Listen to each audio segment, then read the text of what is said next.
Good evening and welcome to this virtual meeting of the full council of Allerdale Borough Council. My name is Gail Roach, I'm the Democratic Services Manager, and for the purpose of tonight's meeting I'm also the host. I'll be assisting the Mayor with the use of technology to help manage the meeting. I won't have any control over the meeting and it won't formally start until instructed by the Mayor. We are currently being live streamed on YouTube and a recording will be made available on the website. Everyone who has indicated that they are joining are now here and the meeting is now locked. Shortly, I will hand you over to the Mayor, but firstly some introductions. Can I ask attendees please to introduce themselves, starting with the members. Councillor Bainbridge. Councillor Mary Bainbridge. Councillor Bell. Councillor Bell. Councillor Briggs. Councillor Herbert Briggs. Councillor Coburn. Good evening, Councillor Nikki Coburn. Councillor Cook. Good evening, Councillor Cook.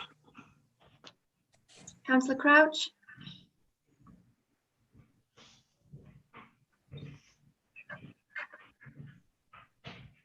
Councillor Crouch is on the meeting this evening. We're just experiencing some technical issues.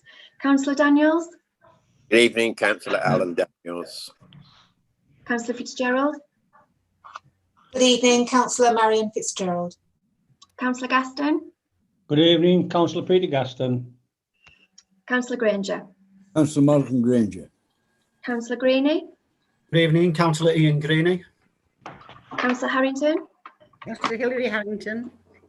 Councillor Heaslip. Hello, Councillor Michael Heaslip. Councillor Hedworth. Good evening, Councillor Alan Hedworth. Councillor Hodgson. Evening, Councillor Hodgson. Councillor Horsley. Good evening, Councillor Daniel Horsley. Councillor Johnson. Good evening, Councillor Mike Johnson. Councillor Kemp. Good evening, Councillor George Kemp. Councillor Kendall. Councillor Kendall present. Councillor King. Good evening, Councillor Janet King. Councillor Kirkbride. Councillor Evening Kirkbride. Good evening. Councillor Lansbury. Councillor Sally Lansbury. Good evening. Councillor Lister.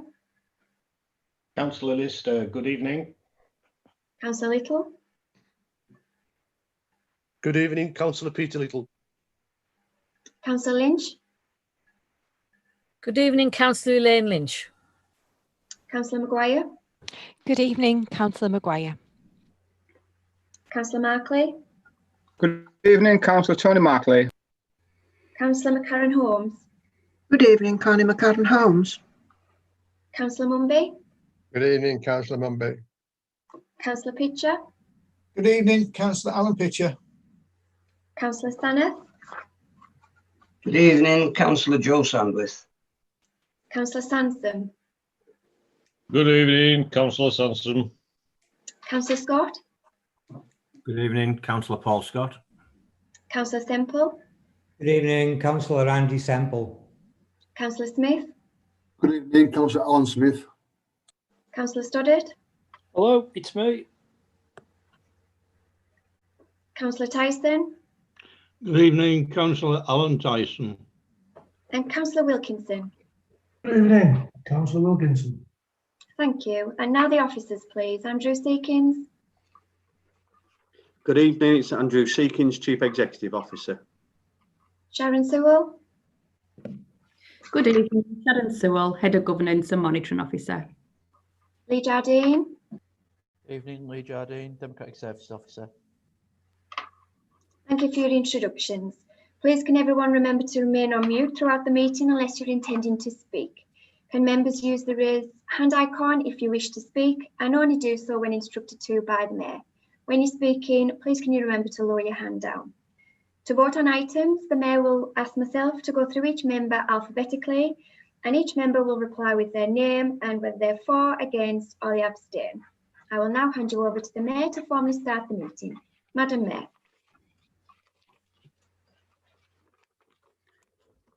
Good Good evening, everyone, and welcome to the full council meeting of Allerdale Borough Council this evening, Wednesday, the 9th of December, 2020. As previously stated, I am Councillor Hilary Harrington, and I am Mayor of Allerdale and Chair of Council.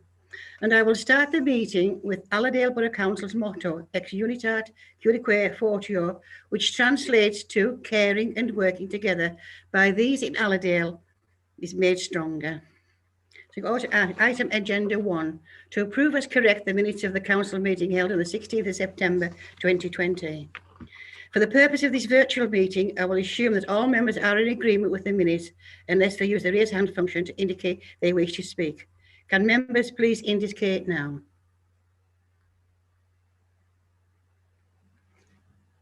Thank you. The minutes are approved. Agenda 2, apologies for absence. Could I have apologies for absences, please? Madam Mayor, we've had apologies from Councillors Annison, Armstrong, Campbell-Savers, Fairbrother, Martin and Williams. Thank you. Do we have any apologies from the floor? Right, thank you. Item agenda 3, declaration of interest. Councillors and staff to give notice of any interest relating to any item on the agenda with accordance to the adopted code of conduct. Are there any declarations of interest? Sharon Sewell.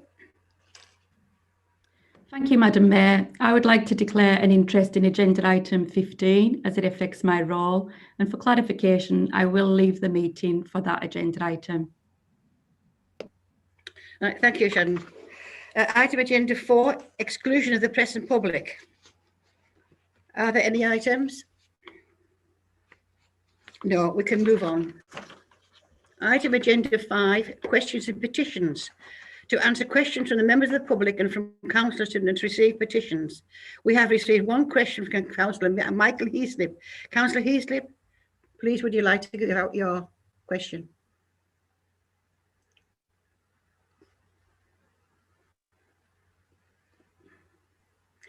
Thank you, Madam Mayor. Sorry about the delay. I was just finding my I was just finding my mute button. I have sent a copy of the question to all members to their Allerdale email addresses just now, so you should have it. But the question is to the Executive Member for Finance and Legal. Will the Executive Member make a statement to Council on the COVID Marshall Scheme, including an explanation of how the scheme is funded and organised, the specific duties and responsibilities of COVID Marshals, and the legal powers under which they operate? Thank you, Madam Mayor. Councillor Lister, would you like to reply, please? Thank you, Madam Mayor, and thank you to Councillor Heaslip for giving me some notice of the question, so I've been able to get a reply, and I hope this is fine. Bear with me because I'm shuffling one or two bits of paper. Marshals are being deployed in all our 7 towns for the period 2nd to the 24th of November. They provide an advisory, non-statutory service to the public to encourage social distancing and support the reopening of our high streets. An Allerdale contractor was appointed to provide the service following competitive tendering. The cost is met from, said he, looking for his piece of paper, compliance and enforcement funding of £11,000 and social impact investment fund of 14,200. And their duties will be to encourage social distancing where apparent non-family groups and or bubbles are congregating with friendly advice not to congregate. Encouraging 2-metre social distancing where queues have formed and are not observing 2-metre social distancing with friendly advice. At all times, they will provide brief friendly advice where necessary, ending with a thank you and then moving on. They will not enter into detailed conversations with regard to the regulations in force. Advice will be given, then move on. If a member of the public wants detailed advice, they are to be referred to the government website or our own website. If concerning behaviour is observed, they will be referred to the relevant authority, e.g. Environmental Health Service or the police. Their deployment will be in town centres. In Keswick, 2 marshals will be increased to 4 on market days. Cockermouth will have 2. Wigton and Aspatria will share 2. Workington will have 4. And Maryport and Sillis will share 2. And their hours of duty will be Mondays to Thursdays, 11 a.m. to 2 p.m. Friday and Saturday, 10 a.m. until 5 p.m. and Sundays, 11 a.m. until 4 p.m. I hope that answers all your questions, Michael. Thank you. Right, thank you, Councillor Lister. Councillor Heaslip, do you wish to ask a supplementary question? The question must arise directly out of the original question or reply. Councillor Heaslip? Yes, Madam Mayor, if I may. Just to be clear, I don't think Councillor Lister, I think Councillor Lister implied that the marshals don't exercise any enforcement powers. I just want to be clear that they're purely advisory. They're not formally enforcing. Could Councillor Lister just confirm that, please? That is correct. Thank you.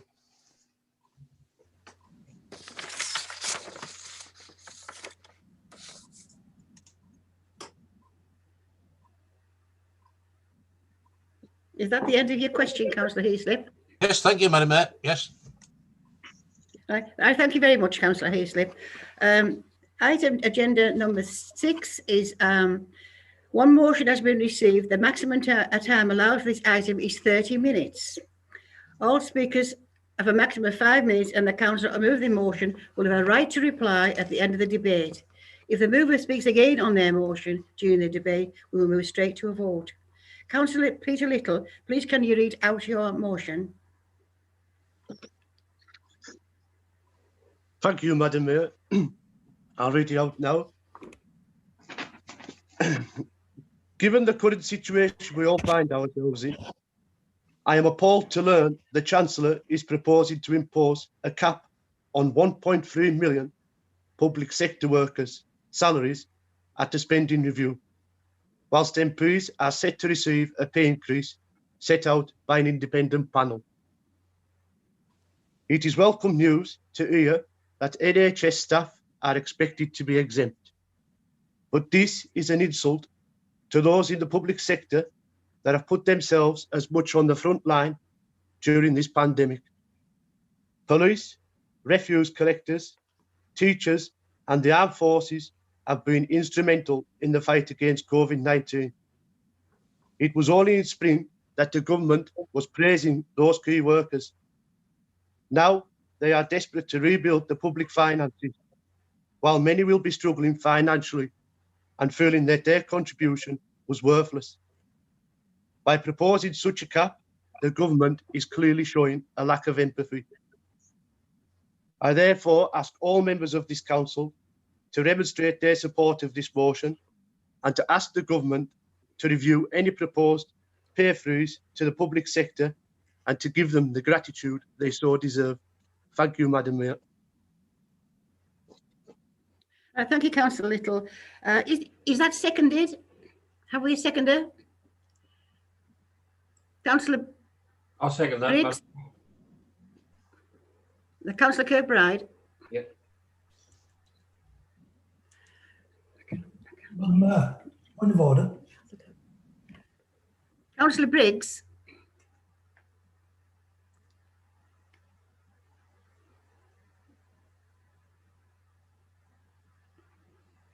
Can I ask again, please, who is to be the seconder of Councillor Little's motion? Madam Mayor, I'll second There's that. 3 people got their hands up here. Councillor Kirkbride, thank you. Would you like to make a speak about it? Would you like to add to being seconded? Thank you, Madam Mayor. No, I Is think, there anything you'd like to add? no, I think Councillor Little covered the whole subject, and I fully agree with what he's talking about. Thank you. Thank you very much. The motion is now open for debate. Councillor Wilkinson. Yes, Madam Mayor, I actually stated point of order because I put my hand up to ask a question to Councillor Hislop's question, but it's been missed, shall we say. Yes, I would like to second Councillor Little's motion. My wife actually works in the care sector. To be found she's getting a wage rise to find out that she's not getting a wage rise. I think it's wrong. I think it should be across the board, and I think this government is an absolute disgrace. Not that long ago, everybody was getting a clap. That's all they're getting. Unfortunately, MPs took the money, cut and run. It's got to happen to everybody, not just the greedy MPs. So yes, I actually do second that motion. Right, thank you, Councillor Wilkinson. Councillor Briggs. Yes, thank you, Madam Mayor. I want to make an amendment to Councillor Little's motion, if I may. Yes. I agree wholeheartedly with Councillor Little's motion, but I would like all care workers to be added to that, not just the ones in care homes, the ones that go around in their own cars, visiting people in their own houses, all private care homes and NHS ones. They're the ones that took the brunt in this COVID-19 pandemic. They're the ones that were going to work when it was ripe in the care homes and going back to the families. And I think they deserve a pay rise as well as everybody else. So I would like to sort of endorse Peter Little's motion, but add all care workers onto that as well. Thank you, Madam Mayor.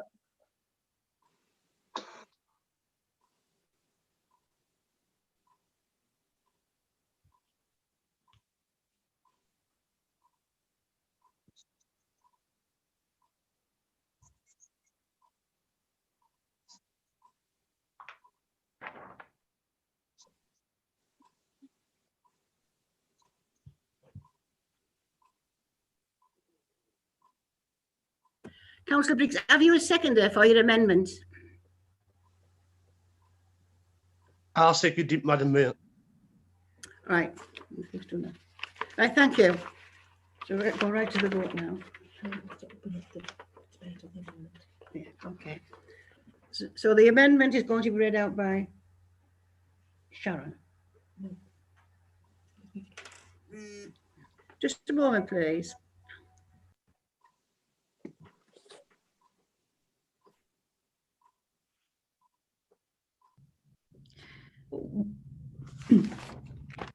Okay, thank you. We'll now open up debate now on the amendment by Councillor Briggs. Okay, so anyone like to speak on the amendment? No comment on the amendment.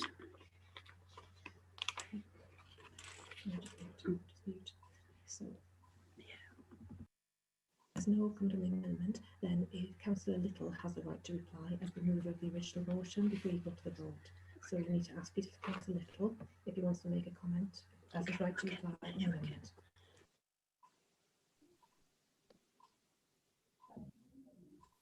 Madam Mayor, apologies. Can I, just on clarification, Councillor Little moved the original motion and it was seconded.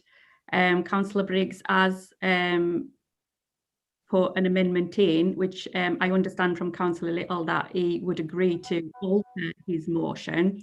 So can we just say if the council as a whole is consenting to that alteration, then we only have that that one motion on the table at the moment, which was thank you, changed by Councillor Briggs.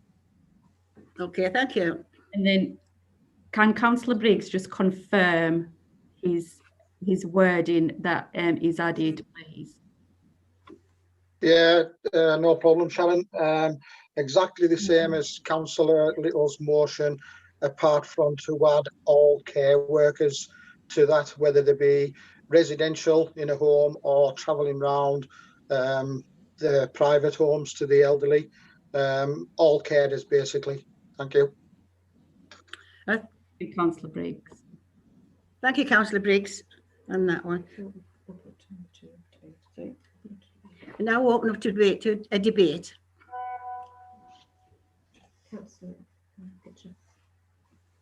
Councillor Pitcher. Thank you, Madam Mayor. I'd like to propose an amendment to the original motion and also the additional wording, if I may read it out, please.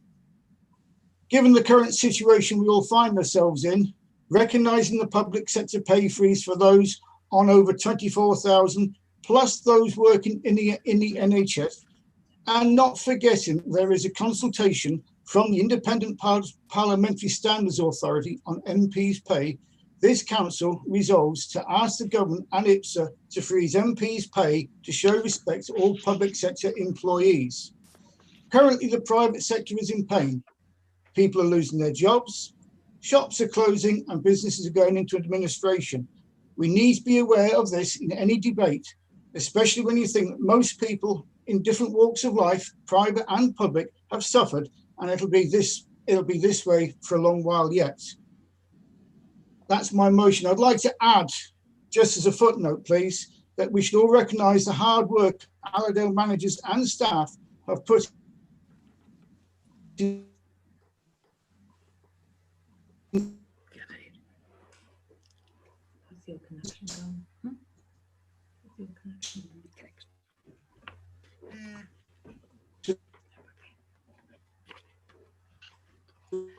Councillor Pitcher.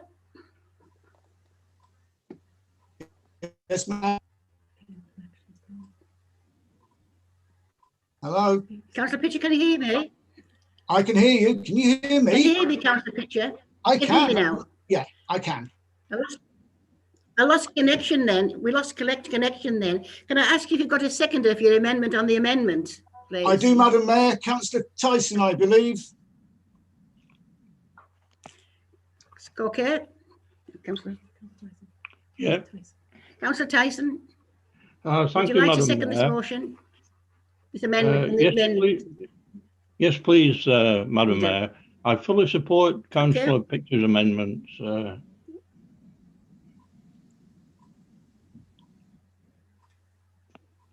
Okay, thank you. Thank you. So now it's open for debate. The motion is now open for debate. Councillor Johnston. Thank you, Madam Mayor. Thank you, Madam Mayor. I would just like to say that the Independent Parliamentary Standards Authority, IPSA, sets MPs' pay and links changes deliberately because of the previous public pay sector cap to changes in average earnings in the public sector as published by the Office of National Statistics at ONS. Earlier this month, IPSA proposed that MPs' wages should continue to be linked to the public sector in this way. It has launched a consultation on MPs' salaries. I hope anyone complaining made their feelings known through that process and aren't just virtue signalling. The latest data from the ONS suggests that public sector pay rose 4.1% between June to August 2019 and the same period 2020. If IPSA was to use this figure, then a 4.1% increase would be the outcome for MPs, a rise of £3,360. However, it is important to note that the actual figure IPSA will use to make its calculation, covering the 3 months to October 2020, has not yet been published. This means we do not know exactly how much MPs' wages will rise by. The final decision on pay will be made in December. Senior cabinet members, including the PM, have written to IPSA to tell them they don't think a pay rise is in order. Our MP joined more than 40 other new Conservative MPs to tell them they didn't think it was in order either. All ministers and the Prime Minister cut their own pay in 2010, and successive Conservative governments have frozen that ministerial pay at 2010 levels to date. Thank you, Madam Mayor. Right. Thank you, Councillor Johnson. Councillor Wilkinson. Yes, Madam Mayor. To go alongside that, we very soon have our own pay structure to be looked at. It was me who proposed the motion, Madam Mayor, to reject any increase. I can't see our MPs being as generous. And what I will say to you is that when this new independent body decides on councillors' increases in allowances, I will be putting to this House again to reject it, and let's see where everyone votes. I find it shocking that certain people working in Cumbria Care, i.e. cleaners, who are paid a wage rise, but because their hourly rate is below the livable wage, are now being told you don't get one because we already pay you the living wage. They're not getting a wage rise. The system stinks. The system needs looked into. Just like MPs pay, just like our allowances, I will be voting again for us to reject it. Thank you, Councillor Wilkinson.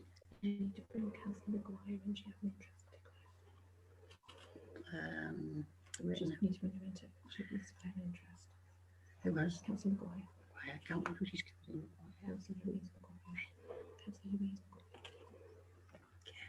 Councillor Maguire. No, I just declare an interest in this item. Thank you, Mayor. Madam Mayor. Right, thank you, Councillor. Then, Councillor Wilkinson, you have already spoke. Councillor Briggs, did you want to speak? Yeah, thank you, Madam Mayor. Councillor, I've lost. Alan Pitcher, when he was reading his amendment to the motion, we lost him. I lost him at the point where he was talking about Allerdale staff. I just wondered if he could sort of repeat that bit from there again, please, because he just froze. If that's okay, I just don't know what he said. That's okay. So, Councillor Pitcher, would you like to oblige, please? Certainly, Madam Mayor. The bottom bit, as a footnote, we should all recognise the hard work Allerdale managers and staff put into the running of council services, which has happened at all times in the most professional manner. Thank you. All right, thank you, Councillor Pitcher. Shannon Sewell. Thank you, Madam Mayor. Is everyone clear on what the motion is before them now with Councillor Pitcher's amendment?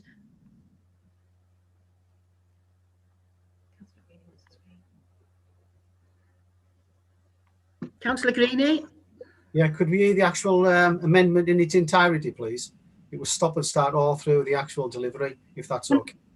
Thank you, Madam Mayor. Can I suggest that Councillor Pitcher emails the amendment to Lee Jardine, who will then read it out on behalf of Councillor Pitcher for the meeting, because Councillor Pitcher is experiencing some technical difficulties. You think so? Councillor Pitcher, can you oblige to do that? I'm just doing that now, Madam Mayor. Thank you. I'm just learning how to spell Lee's name. Find me document.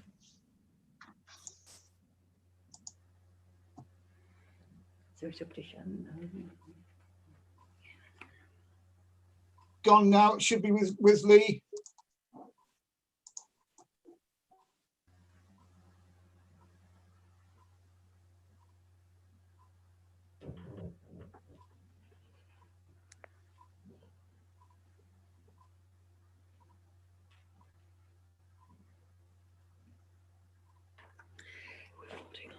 Thank you, Chair. If it's okay, I can read his amendment out.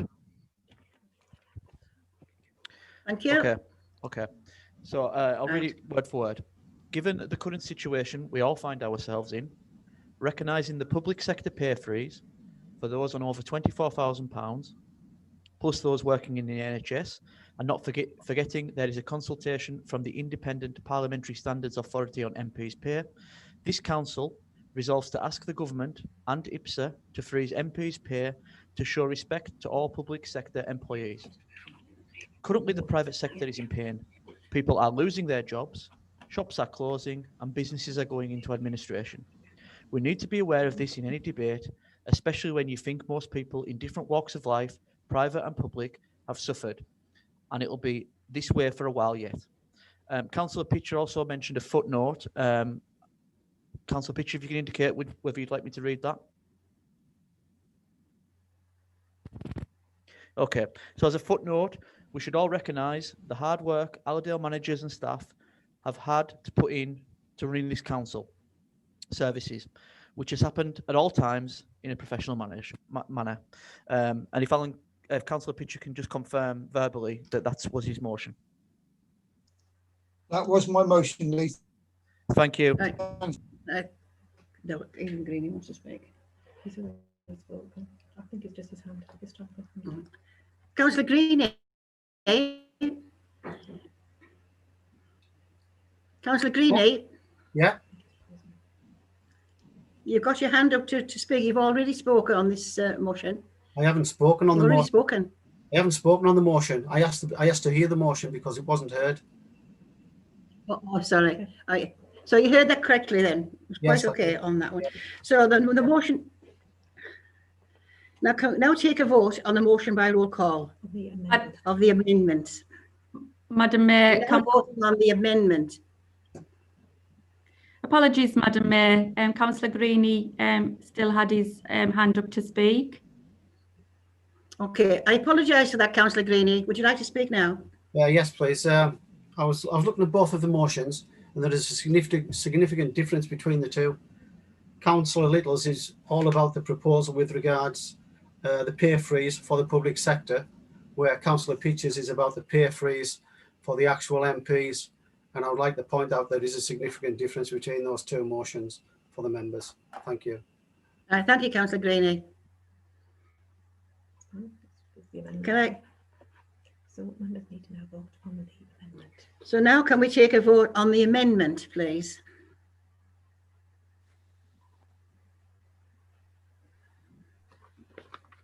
Sharon? Thank you, Madam Mayor. I'll do the roll call for you. Councillors, can you say whether you're for, against, or you abstain, please? Councillor Bainbridge? Councillor Bainbridge for. Councillor Bell?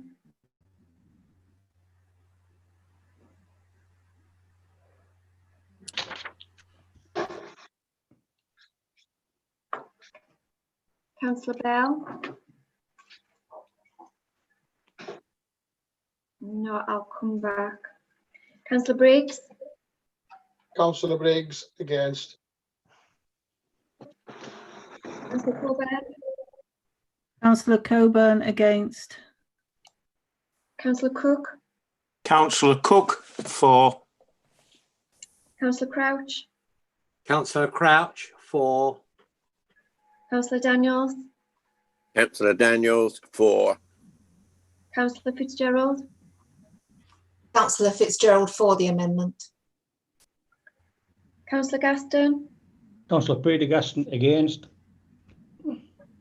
Councillor Granger? Councillor Granger for.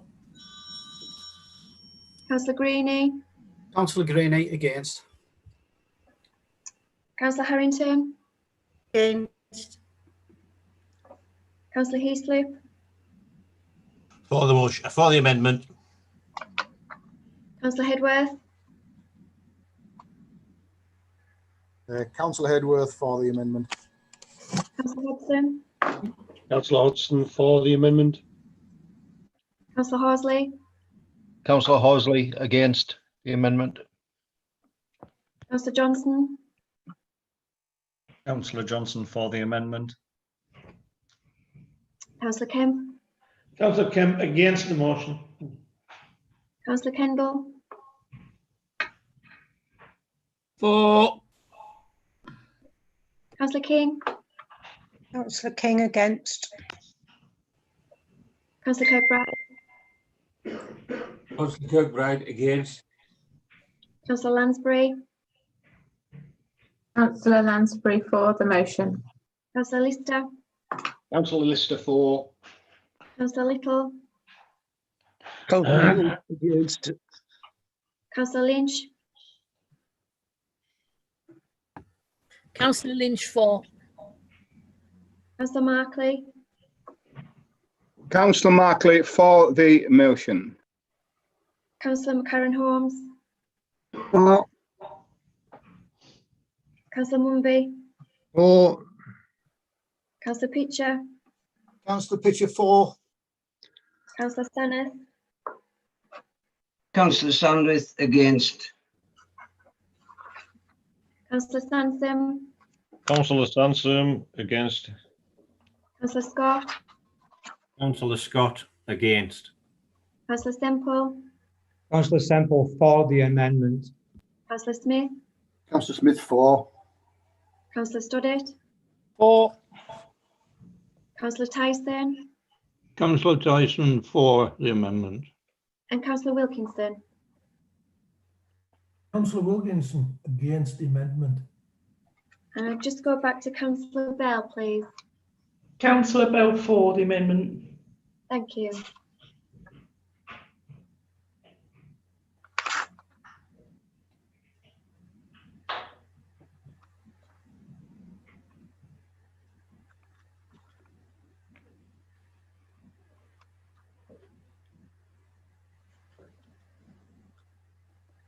Madam Mayor, there was 23 votes in favour, 14 against.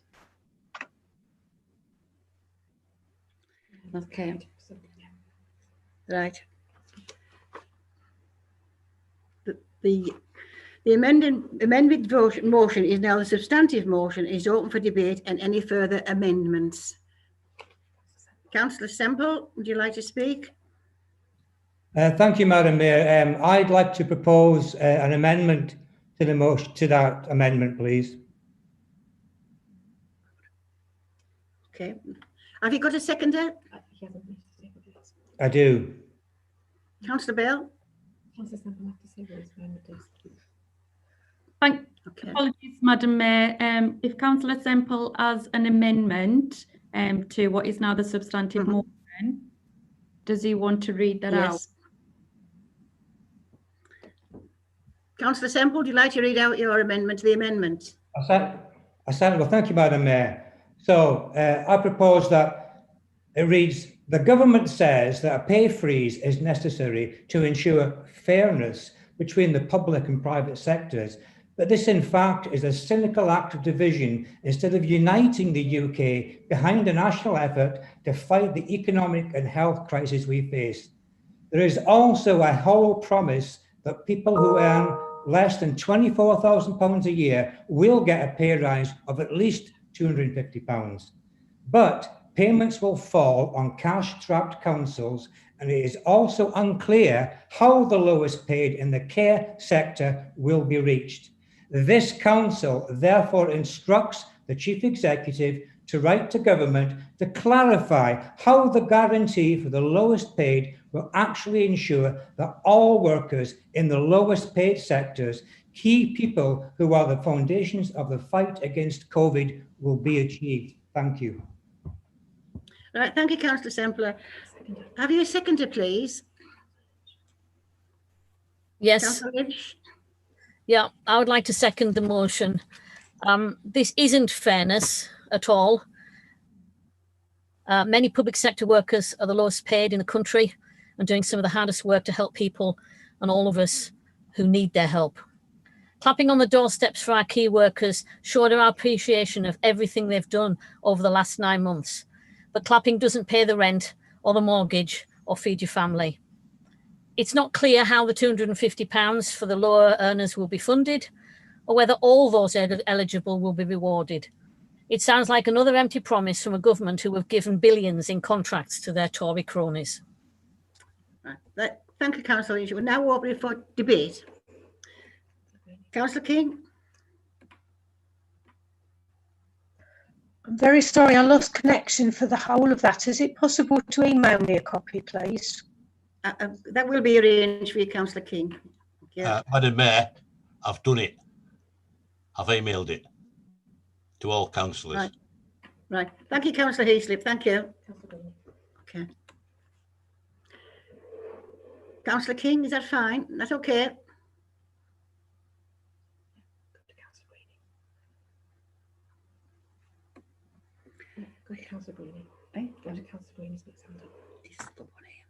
Councillor Greenie.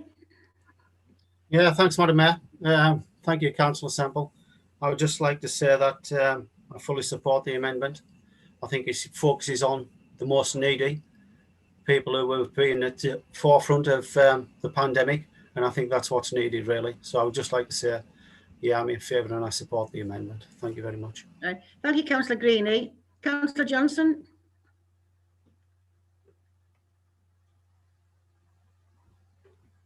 I was just going to say, Madam Mayor, this is a whole new motion. It doesn't make any reference at all to freezing MPs' pay. Therefore, I think we need to ensure that the original motion was about MPs' pay. The subsequent amendment from us was to freeze MPs' pay, and this latest one doesn't include anything about MPs' pay. And what we must recognise is the lowest paid and the NHS are protected. The budget will set out where it's funded from. And why we're wasting time debating national politics, we need to focus on what we can achieve in Allerdale. Thank you, Madam Mayor. Thank you, Councillor Johnson. We've only got 3-4 minutes left now for this debate. Is anyone else would like to speak? We'll take a 5-minute adjournment on this level. Thank you very much. 5 minutes. Thank you.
Hello there. I'm going to bring in Sharon now to clarify what is happening.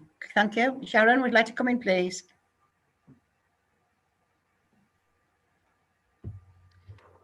Thank you, Madam Mayor, and apologies. It's just really important that we get the motions clarified for members so that they know exactly what they are voting on. The substantive motion on the table, I'm going to read out, which was Alan Tyson's amendment that got through on the vote. I'm going to read that out so everyone's clear what that is at the moment. Given the current situation we all find ourselves in, recognising the public sector pay freeze for those on over 24,000 plus, those working in the NHS, and not forgetting there is a consultation from the Independent Parliamentary Standards Authority on MPs' pay, this council resolves to ask the government and the IPSA to freeze MPs' pay to show respect to all public sector employees. Currently, the private sector is in pain. People are losing their jobs, shops are closing, and businesses are going into administration. We need to be aware of this in any debate, especially when you think most people in different walks of life, private and public, have suffered, and it'll be this way for a while yet. We should all recognise the hard work Allerdale managers and staff have had to put into the running of council services, which has happened at all times in a professional manner. I therefore ask all members of this council to demonstrate their support of this motion.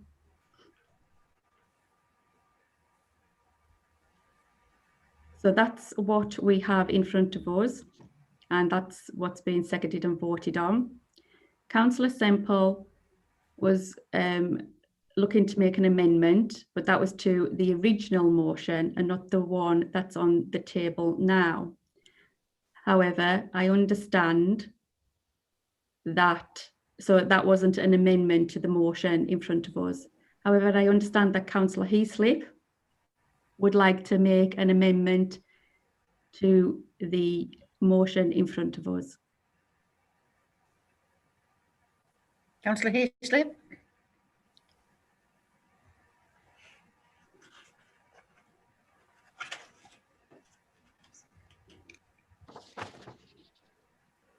Councillor Heaslip.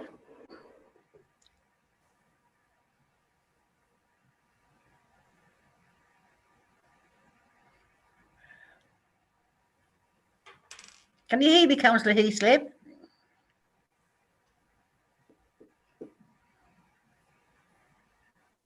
I'm sorry, there seems to be some problem with contacting Councillor Heaslip. Could I go on to Councillor Pitcher before this then, Shannon, please? He wants to speak, Councillor Pitcher. Councillor Pitcher, would you like to speak then, please? You're next on the list. I was going to speak on the amendment that Councillor Semple has put in, and now I'm confused with everything that's going on, but I was going to speak on what Councillor Semple had put in, and what I was going to say is actually in reality, that isn't an amendment to the motion. That is really a full new motion.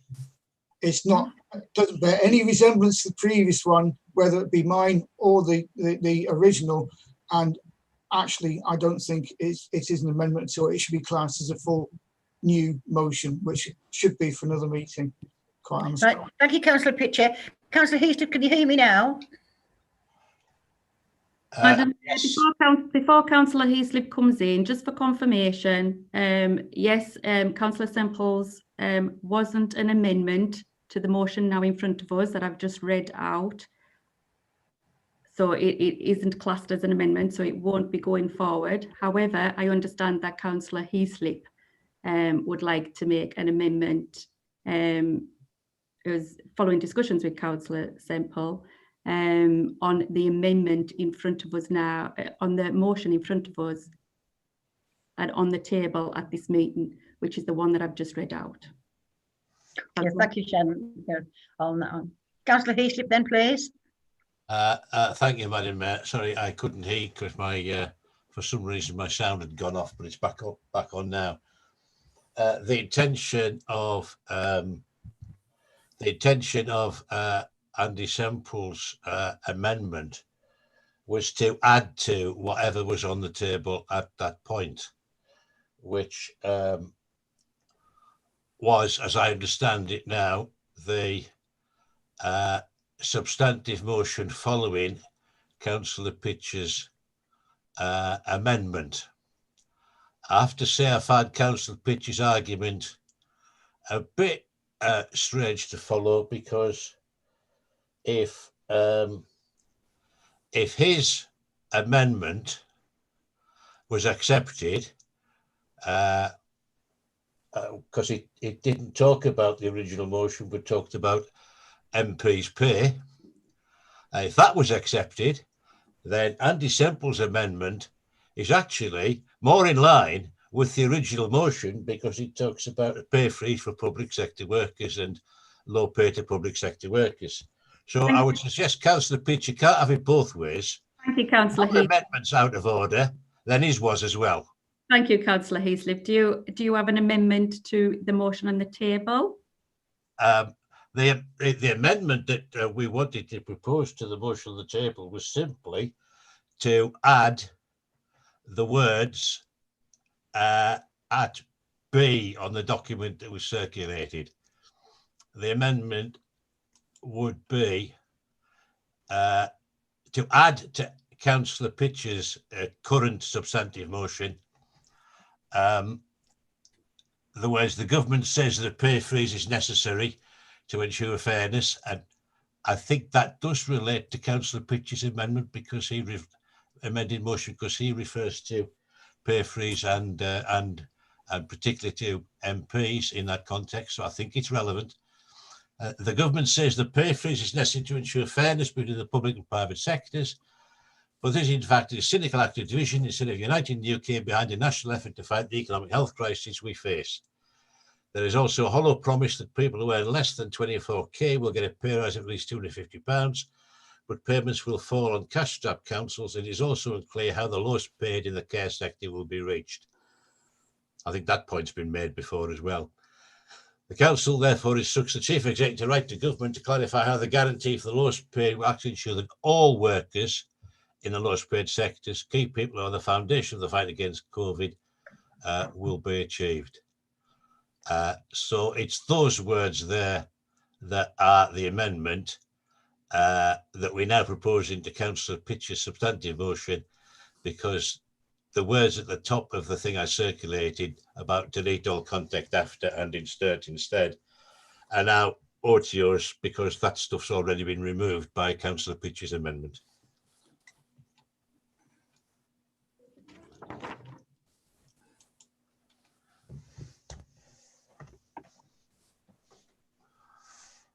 Thank you, Madam Mayor.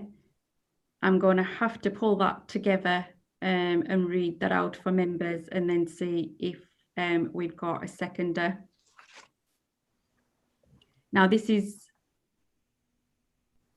becoming quite complicated, and I would ask either members to bear with me, or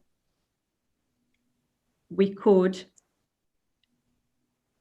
vote to refer this motion to the next meeting of council. Yeah. If members are now getting confused as to what is before them and what they are voting on, it's really important that members do debate this item, as it was a notice of motion. It's really important that everyone understands and gets their say.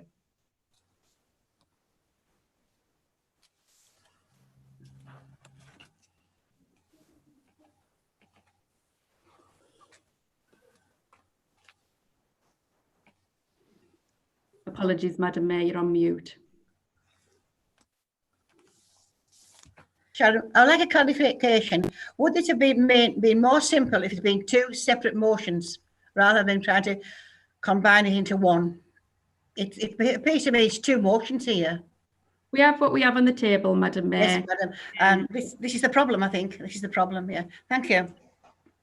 And I think I had there was a few nods there, so I'm wondering if there is a member who would like to move that this motion is deferred to the next council meeting, and if that's seconded, then members can vote on that.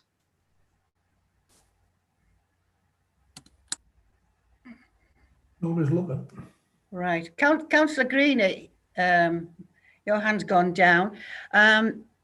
Councillor Sandworth was the next one on the list. Did you want to speak on this one? Well, thank you, Madam Mayor. Yeah, basically, I would just like to say I feel as if this is totally wrong what's just gone on here. It sounds like certain councillors have had conversations regarding this that they've been privy to that the rest of this council meeting hasn't. And I honestly feel strongly that this isn't in the correct procedure, where certain councillors have access to conversations where other councillors haven't. And I honestly feel what's gone on in the last 10 minutes, a quarter an hour, is totally out of order. Thank you, Madam Mayor. Thank you, Councillor Sandworth. Councillor Semple, you wanted to speak? Yes, thanks, Madam Mayor. And I completely understand the confusion. For me, the key thing is building on the thing about. I mean, Councillor Scott said about local pay, about national issues. For me, it's about what we're saying about local care workers, and the crux of my amendment is about asking the government to clarify how there's a guarantee that the low pay are going to get 250 quid, but I don't know, and I don't know how that's going to be achieved. To me, the last sentence of my amendment is that's in the juxtaposition of MP's pay. But anyway, thank you.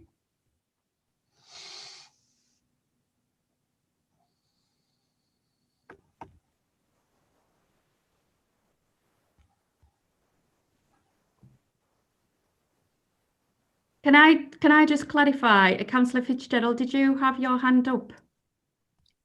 I did, yes, Sharon. Is it all right to bring Councillor Fitzgerald in, Madam Mayor?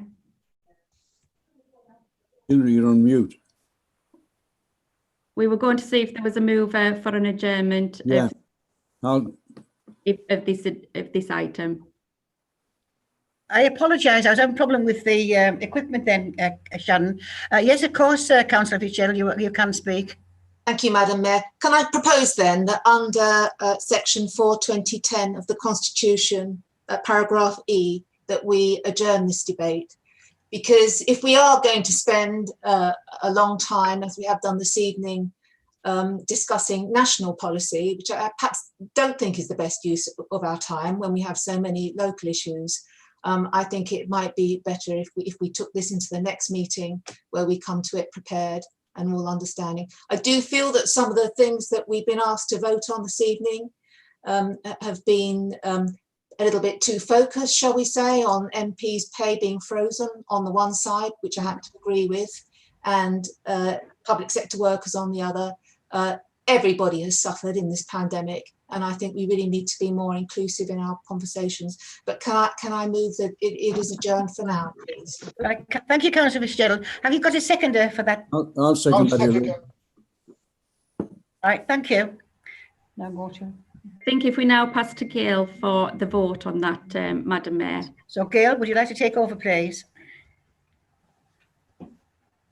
Yes, of course. So councillors, usual roll call, please. For, against, abstain. Councillor Bainbridge. Sorry, Gail, can you please clarify, after all that debacle that you've just been talking about, what are we actually voting for? I can clarify that for all councillors. We've got a motion on the table to adjourn this debate until the next council meeting. It's been seconded, so it's to adjourn this debate to the next council meeting. Thank you. Okay, Councillor Bainbridge. Councillor Bainbridge voting against. Councillor Bell. Voting for. Councillor Briggs. Voting for. Councillor Coburn. Abstain. Councillor Cook. Councillor Cook for. Councillor Crouch. Councillor Crouch against. Councillor Daniel. Yeah. Councillor Daniels for. Yeah. Councillor Fitzgerald. For. Councillor Gaston. Councillor Gaston for. Councillor Granger. Councillor Malcolm Granger, for. Councillor Greeny. Councillor Greeny, for. Councillor Harrington.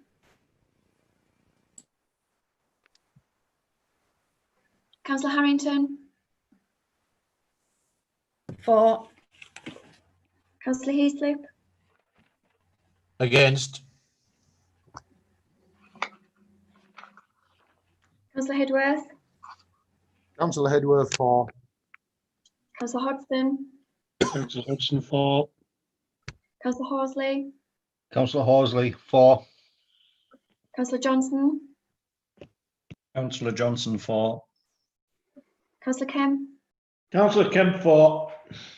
Councillor Kendall. Against. Councillor King. Councillor King, for. Councillor Kirkbride. Councillor Kirkbride, against. Councillor Lansbury. Councillor Lansbury, against. Councillor. Councillor Lister, for. Councillor Little. For. Councillor Lynch. Councillor Lynch, against. Councillor Maguire. Councillor Maguire, against. Councillor Markley. Councillor Markley, for. Councillor Karen Holmes. Against. Councillor Mumby. For. Councillor Pitcher. Councillor Pitcher, for. Councillor Stanneth. Councillor Sandwith, for.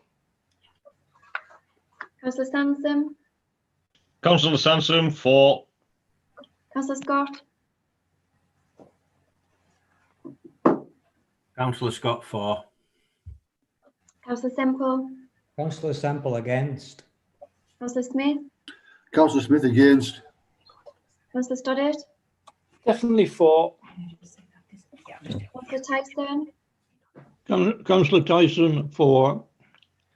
And Councillor Wilkinson. For. Thank you.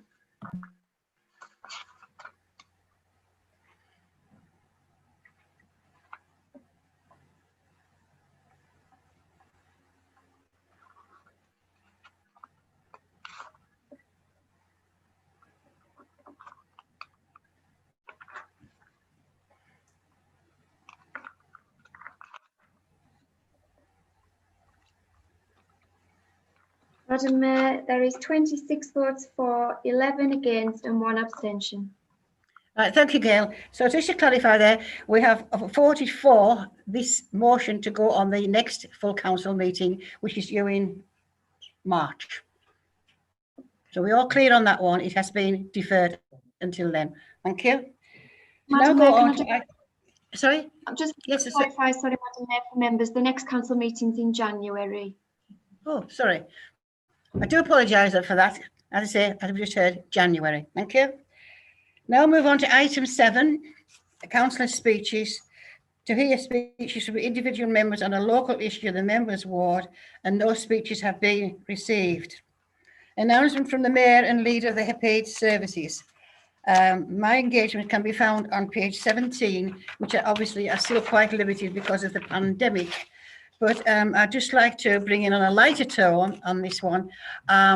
In September, when the schools went back to school, we wrote to all the schools in Allerdale asking them to take part in my Christmas card competition.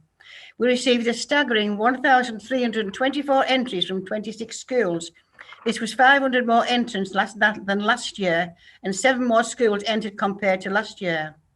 And the winning entrant was from Bexton Primary School, 2nd place St Patrick's Catholic Primary School in Workington, 3rd place from St Matthew's Church of England School, West Newton. We also had 89 runners-up. And I would also like to add, it was a great joy to really see all the talent that we have in our lovely children in our Allerdale area. And it was a great joy to do that. And that was a great pleasure to do it, actually, on that one. Now,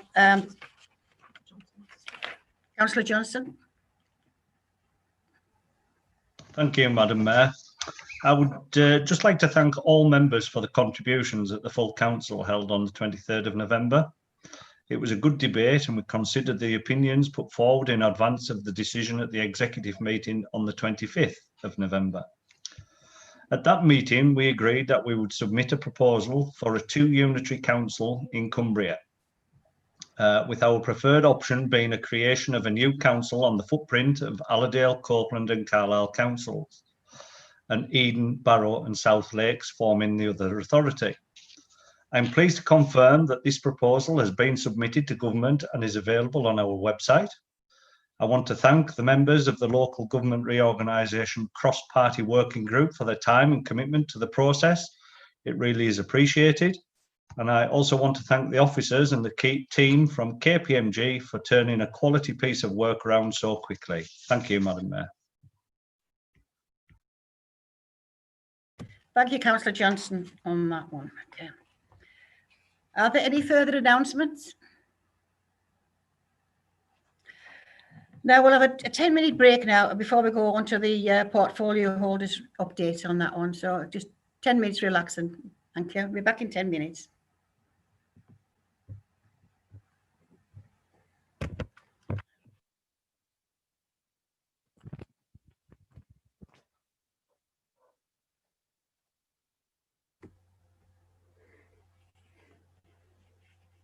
Hello there and welcome back, everyone.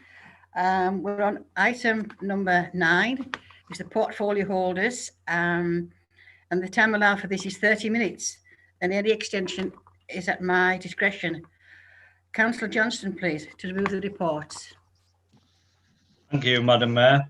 I would just like to get the ball rolling tonight by introducing what I hope fellow councillors will agree is a very positive portfolio holders report.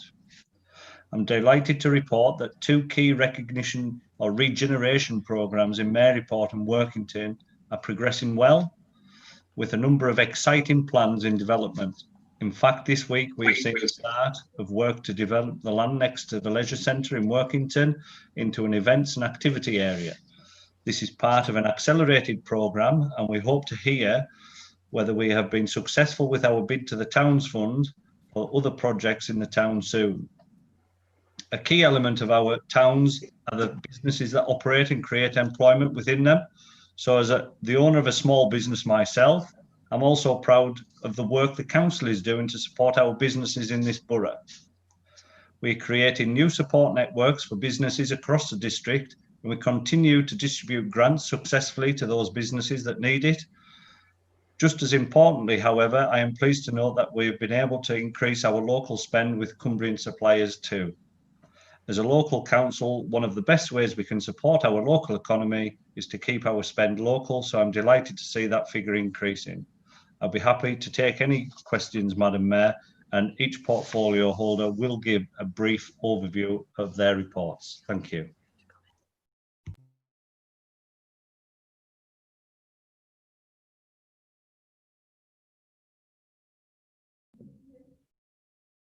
Madam Mayor, you're on mute. Councillor Kemp.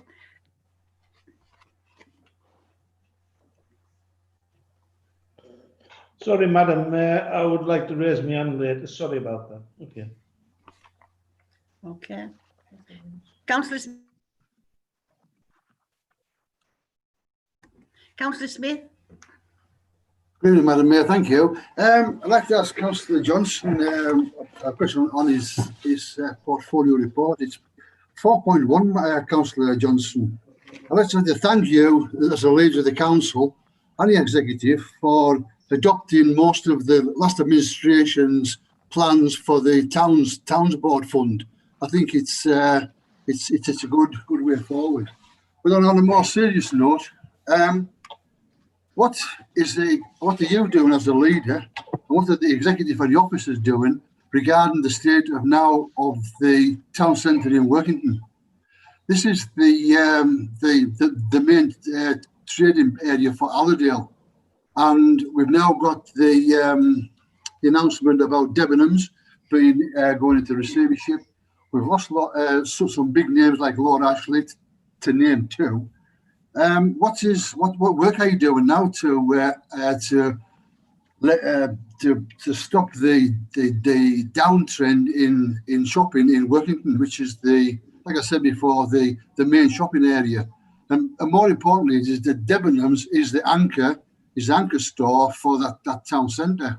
Have you any plans for which way we're going to go with this, please? Thank you, Councillor Smith. Firstly, on your first point, we've said many times that we don't claim to have a monopoly on good ideas. If anyone on this council has a good idea, then we will look to implement it successfully. It's a great scheme and will hopefully be the start of a string of improvements over the coming months. So thank you for that comment. With regards to the decline in retail availability or the shops that are taken in Workington Town, it's a challenge for many towns right across the country, Alan. It's due to obviously the decline in people being able to get out there and do the shopping due to the COVID-19. So officers are working very hard along with myself and the portfolio holders, working with all stakeholders to see what plans we can come up with for reuse of some of these stores to try and attract others into these stores, these empty stores. But as you can understand, the retail sector is facing probably its worst challenge that we've ever known in our lifetime. It was a change in picture to start with. There was a decline in town centre shopping, which is very troubling due to internet shopping, and the COVID situation would appear to have accelerated some of this. However, I'm pleased to say just today that Home Bargains are looking to take the old Comet site down on Derwent Howe to further expand their offering. So we just need to try and secure some more of these larger businesses for in the town centre.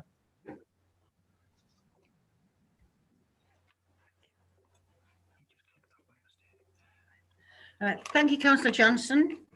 Councillor Lynch, would Madam you Mayor, like to ask a question? Madam Mayor, can I have a supplementary, please? Supplementary on that reply. As long as it's a short one, Councillors, because we are, as I say, running short of time. But go ahead, please. Madam Mayor. Thank you. That's that, Mayor, Councillor Johnson. But if you are going to move another big store from the town centre to the outskirts, that's going to alleviate the matters even more. I think I've got a motion coming on this one here. I think that the business rates, for example, I think if the government actually dropped the business rates for shops and landlords for about 2 years, this would actually help traders to come forward, entrepreneurs to open these stores up and make them have hopefully have a future. So I think that there's ways and means, innovative ways and means of going forward on different aspects, and I'll be keen to work with you on that. Thank you, Madam Mayor. Is there a question? Thank you, Councillor Smith. Sharon, would you like to come in, please? I was just asking Councillor Smith if there was a question. Okay, thank you. Councillor Greenie.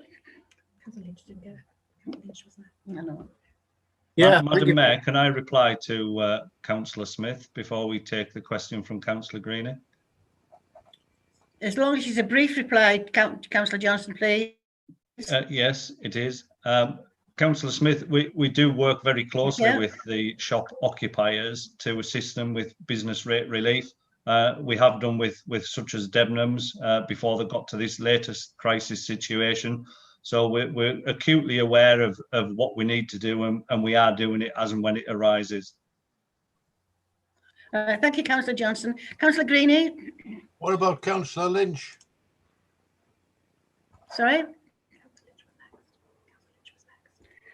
I was going to say, Madam Mayor, you had called Councillor Lynch before.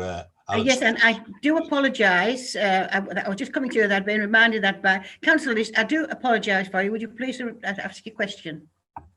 Thank you very much, Madam Mayor. It's fine.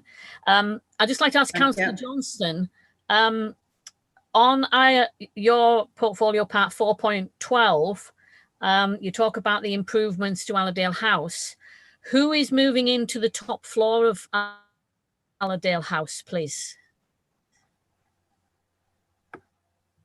There's nobody currently moving into the top floor of Allerdale House at the moment, Councillor Lynch. But we need to make readiness for when we start getting back to some form of normality and occupying Allerdale House as and when it's required, with more spacing, working safely between one another, one-way systems, etc. So we're taking that opportunity to carry out some refurbishment works that was long overdue, whilst the building is as good as empty. But Thank you, Councillor Johnson. But we are in discussions with third parties about occupying parts of the building. Councillor Greenie. Yeah, thank you, Madam Mayor. My question is with regards to members' allowances, to be honest. Councillor Johnson touched on a successful meeting on the 23rd of November. And I think it was far from successful, to be honest. I think we're seeing both the Conservative and Labour groups acknowledge that they didn't have anybody willing or capable of standing as leader of Allerdale Council or to represent Allerdale Council in the leadership elections. And I think we also seen them vote against the only person who was willing to stand as a leader, who was put forward by the independent group.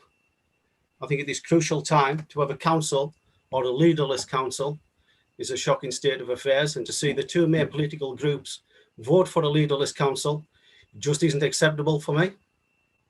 So I would ask Councillor Johnson, given that you've refused the opportunity to stand in the leadership elections in order to officially take up the leadership role, for which you have been receiving the leadership salary payment of £21,000 per year, will you now do the right thing and stop taking this payment? Because I fully believe if you aren't willing to take up the job and do the job officially, you shouldn't be getting paid for it. Mike. Councillor Greenie, this is questions to the portfolio holder at the moment in time. Thank you.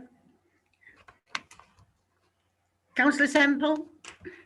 Thank you, Madam Mayor. A question for Councillor Pitcher about 8.6 customer service. Just to declare a bit of an interest, I'm a town councillor for Cockermouth, Christchurch, where the library is. That's my question, really. So, I mean, Councillor Pitcher has often met me before, and I think, you know, it would be good for me and him to talk, because the Cockermouth library is now opened last week, and we used to have a desk there that people could go in and ask about questions about Allerdale. Now, I completely understand about you know, moving to digital and all the rest of it. I suppose my question is, in what you've written, what I'd like clarified is for the most vulnerable. When the library opened, there was one person in a queue of 4 people who had an Allerdale query, and the person in the library simply gave them the Allerdale phone number. So my concern would be, I completely understand the need to modernise things, but Councillor Pitcher, what about the most vulnerable? What's your strategy for that? Thank you. As it stands at the moment, Andy, the most vulnerable are the ones that need to be protected. And Cockermouth Library in particular, there's not enough space in there to have the office in there, or like it was before, so that will have to be relocated. But the most vulnerable, we need to protect them, and one of the ways of protecting them is providing them with the ability to contact via other means, not coming in. And quite honestly, if they really are that vulnerable, which I appreciate a lot of people are, they possibly should look at not coming out anyway. And don't take that in the wrong way. It's because, like with my mother, I would like to think they're being looked after properly and not being put in a position where they were compromised in any shape or form, whether it be getting there, being in there, or getting back. Everything will be modernised as we move along. Where the deck ends up for Cockermouth is yet to be seen as yet, but I can assure you people are moving all the time towards trying to look after staff and vulnerable, and they're really vulnerable. Thank you, Councillor Pitcher. These questions were still on Councillor Johnston's portfolio holder report. Yeah, but I'm just a polite beast, that's all. So that's fine, Councillor. Thank you. Can I go back to Councillor Kemp, please? Is your question for Councillor Johnston? No, sorry, my question was for Councillor Markley, but I'll wait. Okay. Okay, right, thank you. Councillor Kendall, is your question for Councillor Johnston? No, my question, Madam Mayor, is also for Councillor Markley, I believe. Thank you. Okay, so we'll leave that to leave that to later on in the debate. Thank you. Are there any more questions now for Councillor Johnston? Councillor Greenie. Madam Mayor, Madam Mayor. Question. You've already spoken, Councillor Greenie, to Councillor Johnston. I'm sorry about that. I'm still waiting for an answer. Apologies, Madam Mayor. Can I just make it really clear that this item is about the portfolio holders update, and the questions must be on the portfolio holder reports before them, which I don't believe that Councillor Greenie's question was at this time. It's on members' allowances, Sharon. It was a personal question to It's on members' allowances, 6.6. Sharon, I'm happy to respond because it's members' allowances, which isn't my portfolio. So it's Councillor Marion Fitzgerald you need to ask the question to. So, Councillor Greenie, could you ask your question to Councillor Fitzgerald then, please? Thank you. It wasn't for Councillor Fitzgerald, it was for Councillor Johnson. Well, I'm sorry, it's Councillor Fitzgerald's portfolio holder who could be able to answer that for you, Councillor Greenie. Right, that's all the questions for Councillor Johnson now. Can we move on now to Environmental Service Portfolio, Councillor T. Markley? Any questions for Councillor Markley? Well, first of all, do you want me to give a brief introduction to the report, Madam Chairman, or not? If you'd like to do so, Councillor Markley, that would be brilliant. Thank you. Thank you. I would like to introduce a brief introduction to the Environmental Services Report. Open spaces and the environment continue to flourish and prosper, exploring new avenues for physical fitness to be undertaken and enjoyed with excellent support from officers. Dog fouling, littering, fly tipping issues are being regularly monitored. New signage, education and engagement with leafleting being carried out in hard-hit areas. A robust enforcement regime issuing fixed penalty notices has seen a reduction in dog fouling across the borough. Working alongside officers to engage with local communities to support the Keep Great Britain Tidy campaign has proven to be successful for local areas around the district. Our waste collection service provider continues to maintain high standards and improvements whilst exploring all avenues for new efficiencies throughout the service. Sports grants using the SIF fund are being monitored and assessed, with new grants being offered and awarded to clubs around the district and helping communities to maintain a healthy lifestyle. The reopening of leisure centres is proven to be popular, with increasing numbers using the facilities. Upholding of social distancing rules within the facilities is being monitored and adhered to. We have decided to offer free car parking up to Christmas at all Aladane-owned car parks throughout the borough. This will apply on Thursday evenings after 3 p.m. to encourage shoppers to use local towns and shopping outlets to assist the local economy. I'm happy to take any questions, and I would like to wish you all a very Merry Christmas and all a very happy and better New Year. Thank you. Thank you, Councillor Markley, for those nice remarks. Thank you very much on that one. Any questions for Councillor Markley? Councillor Greenie, is your question for Councillor Markley? Councillor Greenie? Can I move on to Councillor Kendall then, please? Thank you, Madam Mayor. It comes under the Open Spaces project. Well, what was Open Spaces? Allerdale bought off the County Council some time ago in Flimby a space adjoining the existing cemetery for cemetery extensions.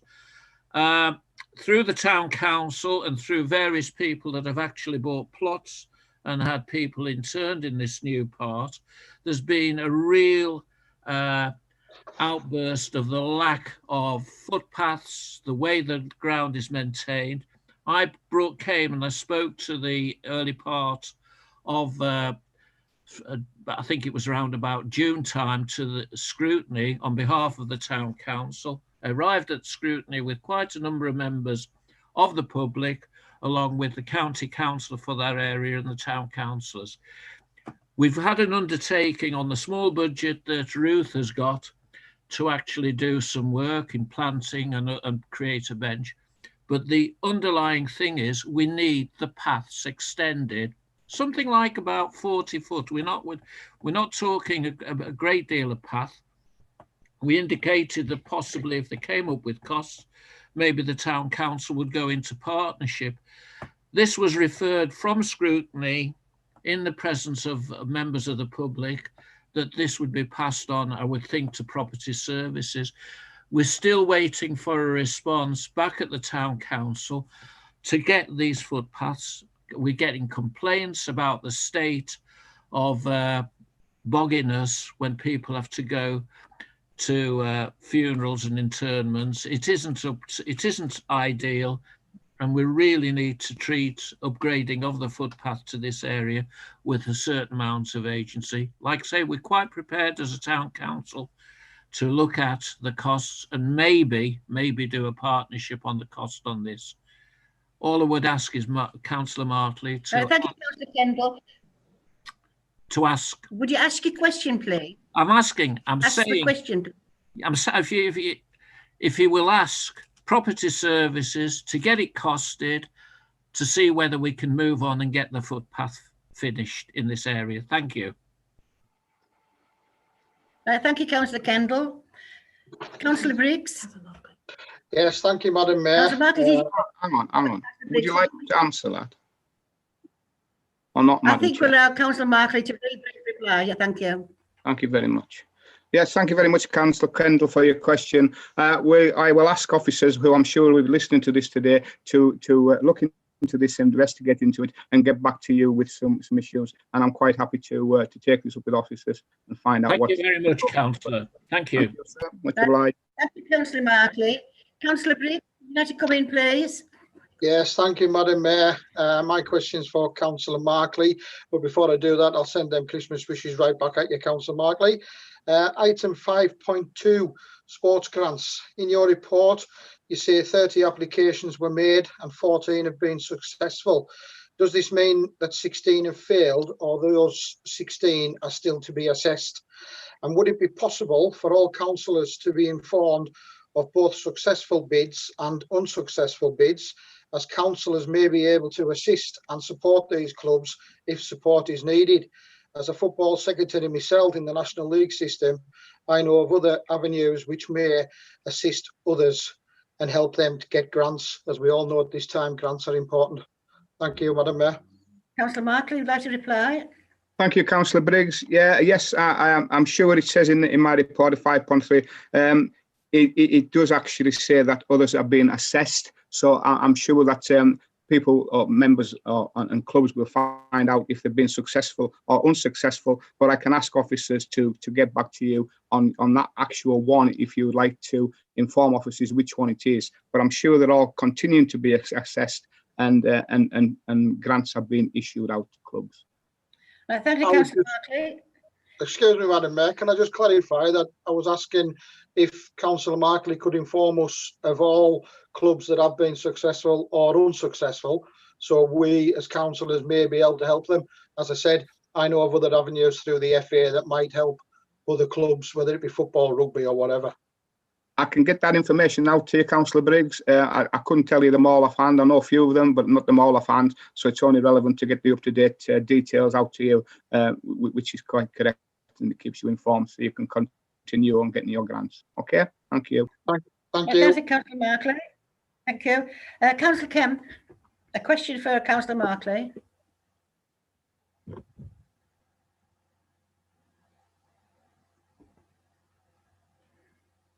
You're on mute, Councillor Kemp. Thanks, Madam Mayor.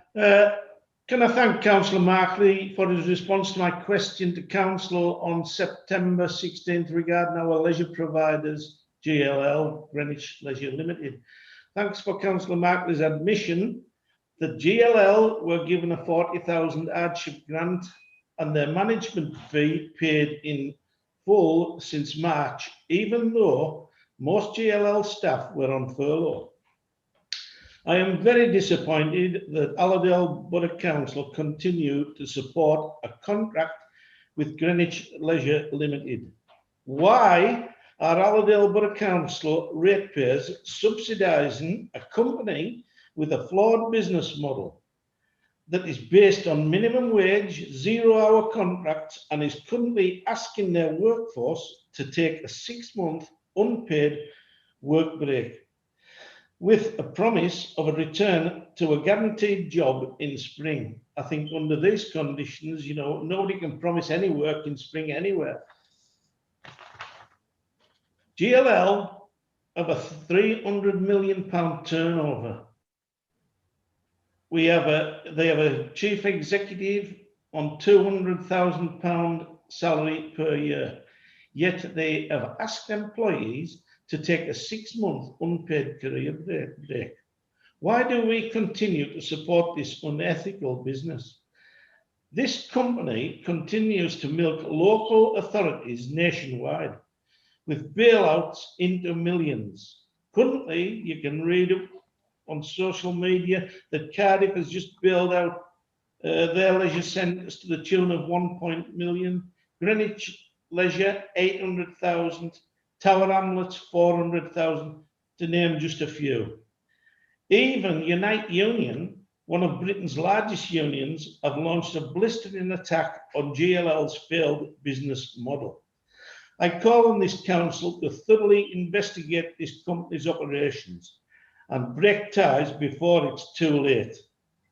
Let's get our centres back in-house by giving the workforce a decent living wage.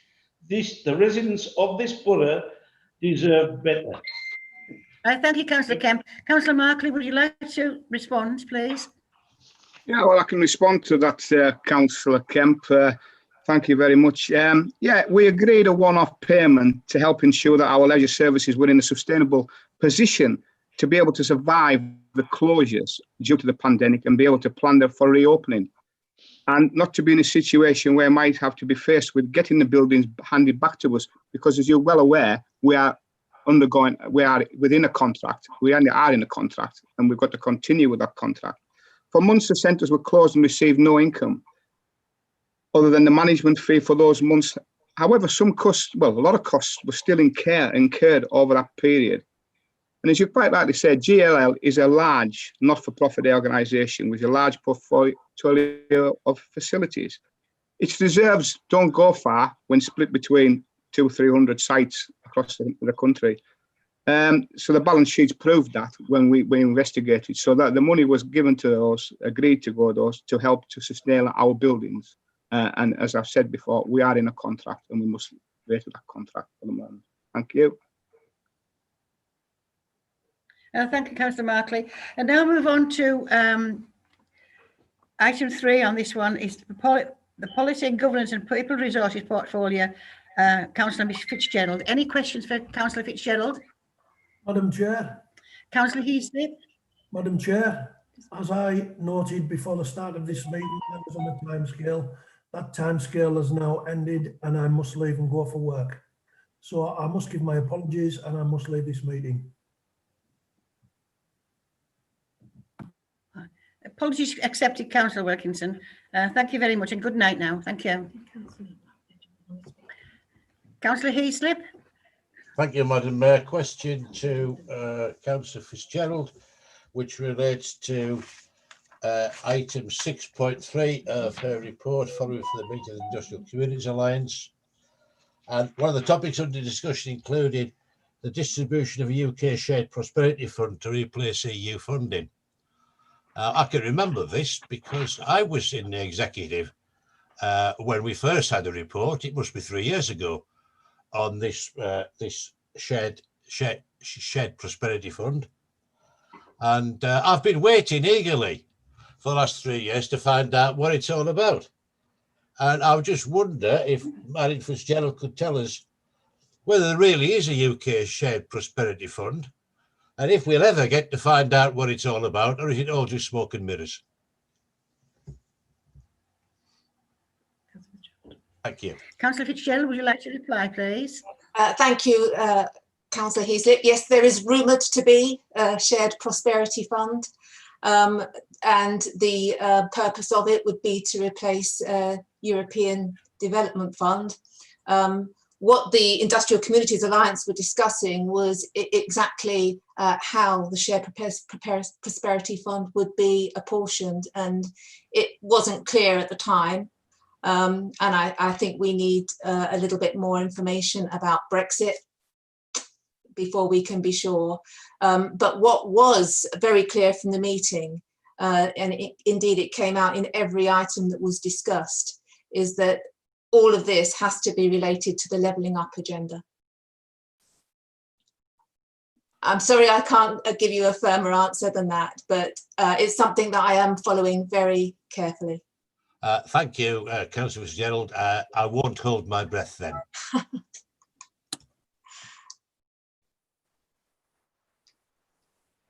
Sharon, Karen is trying to get in. Madam Mayor, you're on mute. I do apologise. Councillor Scott. I believe it's Councillor Carney McCarran-Holmes, Madam Mayor, first. She hasn't got a hand up, Councillor Scott. She's got a bloody hand. She's not got a hand up. It's signalling to the camera, Madam Mayor. I can't see it. Councillor Scott, would you like to ask your question, please? Madam Mayor, Councillor McCarran-Holmes is waving to the camera. Oh, I cannot see Councillor McCarran-Holmes, but if you are doing so, please speak. Thank you, Madam Mayor. I do not have a facility to put my hand up. That's the only thing I can do is wave at you. I'm so sorry. Please, can I put my question now? It would first to page 29. I have asked you to put, yes, please. Yes, please. Yes, please. What do you want? Councillor.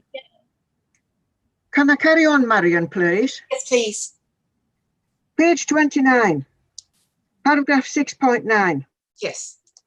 The Neighbourhood Watch Scheme received £1,790 to install some systems. Yes. Can you tell me how many systems were installed and in which wards? Now, I do recognise that it is a technical question and I will accept a written reply.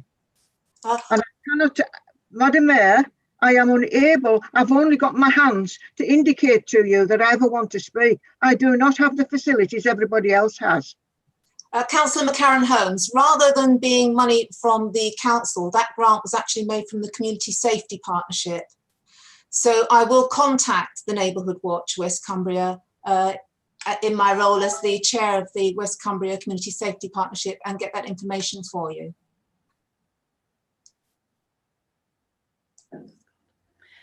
Right. Thank you, Councillor Fitzgerald. Councillor Scott, would you like to speak now, please?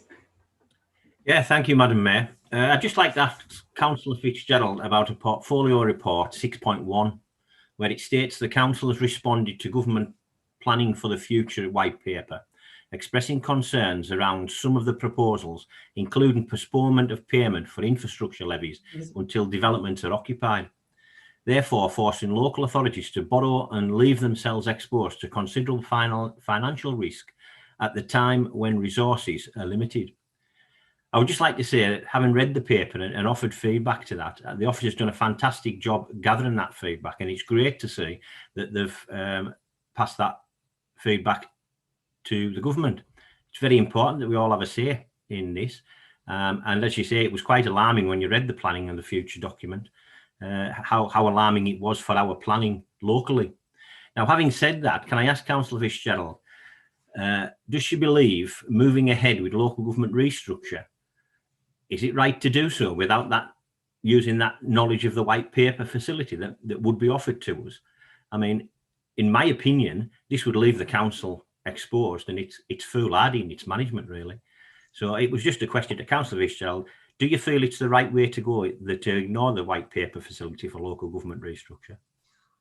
I don't really see a connection between the two things, to be honest with you, Councillor Scott.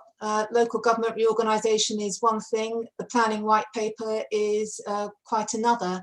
I am aware that the results to the consultation on the planning white paper brought up so many consistent views across the whole of England that the government is giving serious consideration to withdrawing the whole thing and producing something quite different. So I think the consultation was very successful in that respect, in that it has highlighted a lot of problems.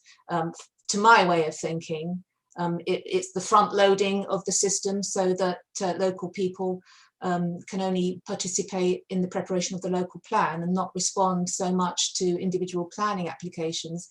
But I don't really see that the local government structure would impact that situation very much.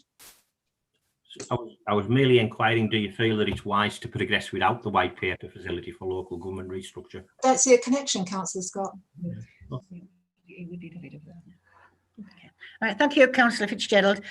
We've now reached the time limit for these questions. I did notice that Councillor Greenie, you'd have your hand up to speak. Was that to Councillor Fitzgerald, please, Councillor Greenie? Yes, it was just to confirm the question I asked before with regards the payment of leadership remuneration. Given that there was an opportunity for councillors to stand and be elected as leader, they didn't take that option. Will that payment still be distributed as such, given that they are not willing to take up the role and responsibilities of leadership? Okay, well, I see that question in two parts, really. One part of that question is quite personal, so I'll put that to one side for a minute. The other side is about the councillor's allowance. And I can personally attest, and I'm sure there are many others on the council who will do likewise, that Councillor Johnson deserves every penny of the allowance because he works extremely hard as deputy leader of the council at the moment. The other part of your question about what happened at the extraordinary full council meeting, the reason, clearly to me anyway, that nobody else was put forward as leader is because we feel we already have a leader, and it was agreed previously that the confirmation of a new leader would be put back until the May AGM 2021. So why would we change now? That's why no one else stepped forward at that time. But that's really as far as I can take that, because I think that question was rather personal in nature. But we already have a strong leader, and there are many on the council who can attest to that. Thank you. Right. Thank you, Councillor Fitzgerald. Now, unfortunately, we've come to the end of the time for item number 9. So those wanting to ask questions of Councillor Cook and Councillor Pitcher and Councillor Lister, if they email their questions to Democratic Services, they will be answered, and I think it's believed within 7 working days. I'm awfully sorry about the time, but we have to push up. There's a lot more on the agenda to go through on that one. So move now to item number 10, executive minutes. To note the contents of the minutes of the meetings of the executive held on the 2nd of September and the 14th of October 2020. Are there any questions? Okay. All right, thank you. The minutes are noted. Okay. I have to read something out before I can come to the conclusion. I will assume that all members note the minutes unless they use the raised hand function to indicate that they wish to speak. Can members please indicate now? There are none indicated there on that one. Thank you. The minutes are noted. Item agenda 11. References from Executives 25th of November 2020, a quarter of the second finance report and revised budget 2021. Councillor Lister, are you to move this report? Councillor Lister? Yes, thank you very much, Chair. I thank you. I will simply move the report. I think as we're going on so late, I do have a few notes here, but everything is there in the pages. I think if anybody has any specific questions, please give me a shout. It's all fairly clear, but as I say, any particular questions, get onto me, get onto somebody from the finance team, and we'll explain it to you. I don't think we need to waste time. Councillors have been obliging. Thank you very much on that one. But is that seconded now? Have you got a seconder? Yes, Madam Mayor. Johnston. I would just Yeah. like to say, without question, these last few months have been the most challenging time this council has ever faced financially. The loss of income the council has faced has been significant, but the much needed additional funding coming from government has helped to ease some of the financial pressures. As an administration, we remain committed to our council strategy and committed to creating a financially secure council. Portfolio holders have worked incredibly hard alongside officers to develop the budget position that we have before us today. I'm sure that this is by no means the end of the financial challenges we will face this year, but I believe that the work that has been done puts us on a secure footing to meet those challenges. I'm therefore supportive of the recommendations put before us today and second that. Thank you. Thank you. Thank you, Councillor Johnson. The motion is now open for debate.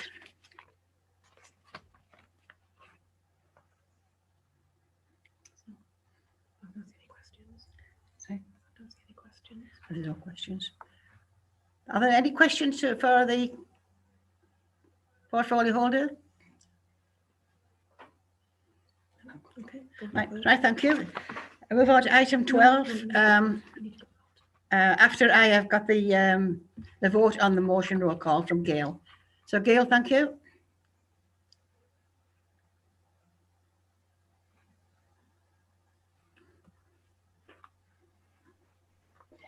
Thank you, Madam Mayor. Councillors, for, against or abstentions, please. Councillor Bainbridge. Councillor Bainbridge for. Councillor Bell. For. Briggs.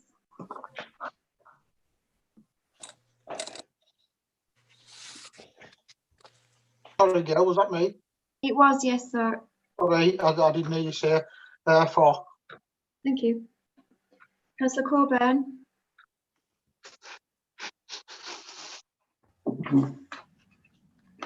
We may have some issues with Councillor Coburn's connection. I'll come back. Councillor Cook. Councillor Cook for. Councillor Crouch. Councillor Crouch for. Councillor Daniels. Councillor Daniels for. Councillor Fitzgerald. For. Councillor Gaston. Councillor Gaston for. Councillor Granger. Councillor Morgan Granger for. Councillor Greenie. Councillor Greenie for. Councillor Harrington. For. Councillor Heaslip. Michael Heaslip for. Councillor Hedworth. Councillor Hedworth for. Councillor Hodgson.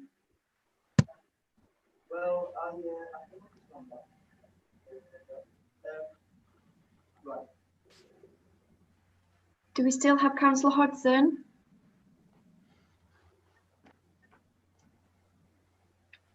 I'll come back.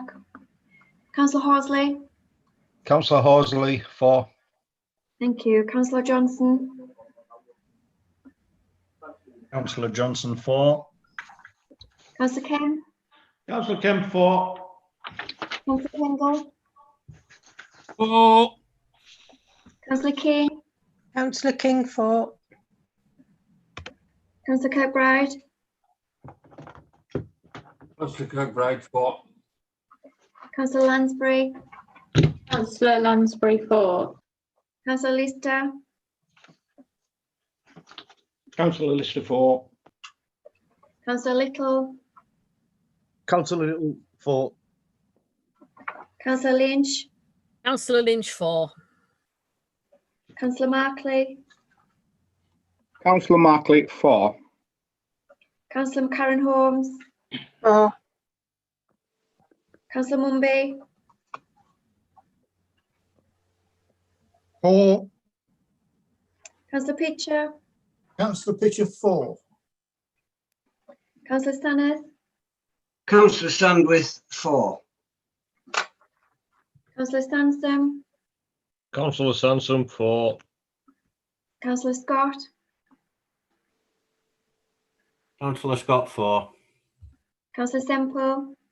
Councillor Semple for. Councillor Smith.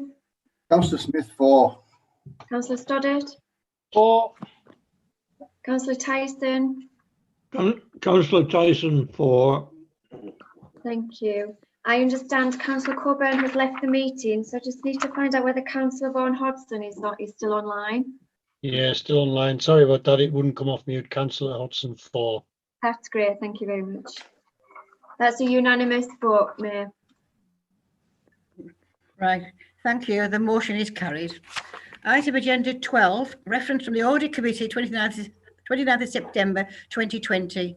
Treasury Management Annual Review 2019 to 20. Councillor Tyson to move the report. Yes, thank you, Madam Mayor.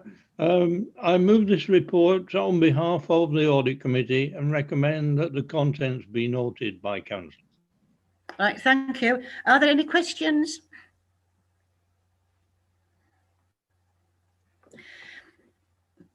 None received there. For the purpose of this virtual meeting, I will assume that all members have noted the report unless they use the raise hand function to indicate they wish to speak. Can members now please indicate? Nothing. Thank you. The report is noted. Item agenda 13, reference from Audit Committee 24th of November 2020, Treasury Management Mid-Year Review 2021. Councillor Tyson. Right, thank you again, Madam Mayor. Thank you again, Madam Mayor. I move the TMO mid-term review on behalf of Audit Committee and again recommend the contents be noted. Thank you. Have you seconded, Councillor Tyson? Yes, Councillor Bainbridge, I believe. Councillor Bainbridge, thank you. Are there any questions? For the purpose of this virtual meeting, I will assume that all members... Madam Mayor, I've got my hand up. Oh, sorry. It's getting late, Councillor Heasley. Would you please speak? Thank you. Yes, that's all. Yes, it is getting late. I'd just like to ask the Chair of Audit Committee. It refers to, well, one reference, I won't quote them all because we'll be here all night. 6.5 on page 157. There's a reference to the possibility of negative interest rates. And while we're on the subject, there's also a reference elsewhere to changes consequent upon Brexit, including the Basic Payments Agricultural Payment Scheme, which I believe the Council is a recipient of, and also other factors related to Brexit they mentioned elsewhere. I'll just ask Councillor Tyson for assurance that the Audit Committee has systems in place to be able to ensure that the risk to the Council's finances from the possibility of negative interest rates, from Brexit and from changes to the Basic Payment Scheme for Agriculture are being managed. Thank you, Councillor Heaslip. Heaslip, sorry. I'm afraid I can't give you an answer to that at the moment, but I can get you a written answer, certainly.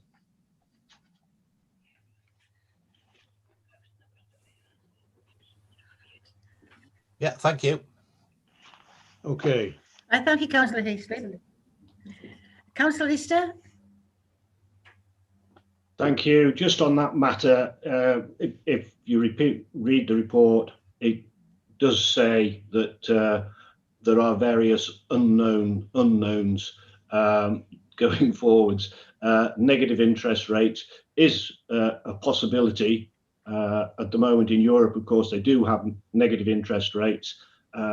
We may move towards them, but I feel it's unlikely. I hope that helps in some way. Can I just mention, Madam Mayor, that I thank Councillor Lister for his explanation, but it's actually about the systems that Audit have in place to manage that risk. That I was, whatever the risk might be, that I was just an assurance that Audit are on the job in managing those risks. Thank you. Councillor Tyson, would you like to reply? Well, thank you, Madam Mayor. I'd just like to reply in the same way that I would like to give a written answer to that question. Right, thank you. That's fine. Thank you. No more questions? Thank you. For the purpose of this virtual meeting, I will assume that all members have noted the report unless they raise the raise hand function to indicate that they wish to speak. Can members please indicate now? Thank you. The report is noted. Item agenda 14, reference from the Licensing Committee 20 November 2020, review of Statement of Licensing Policy 2021 to 26. Councillor Granger to move the report. Thank you, Madam Mayor. It gives me great pleasure to approve these minutes on behalf of the licensing panel. Thank you. Is that seconded?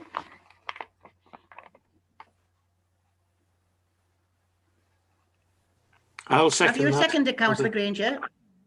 Yes, Councillor Cook. I'll second that. Right, thank you, Councillor. Right, thank you, Councillor Cook. The motion is now open for debate.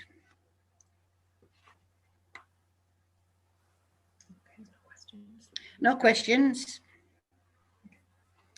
For the purpose of this virtual meeting, I will assume that all members are in agreement with the motion unless they use the raised hand function to indicate that they wish to speak. Can members please indicate now? None indicated. Thank you. The motion is carried. I will pause here while Sharon Sewell leaves the meeting for the following item.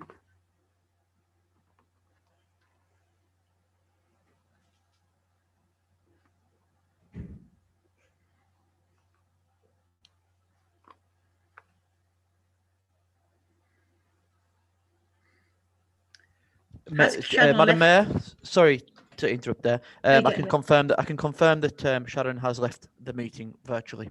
Thank you. Right, thank you very much there on that. Thank you. Councillor Fitzgerald, to move this report, I believe. Thank you, Madam Mayor. The Council agrees the pay policy each year to ensure it has an up-to-date pay statement across the Council.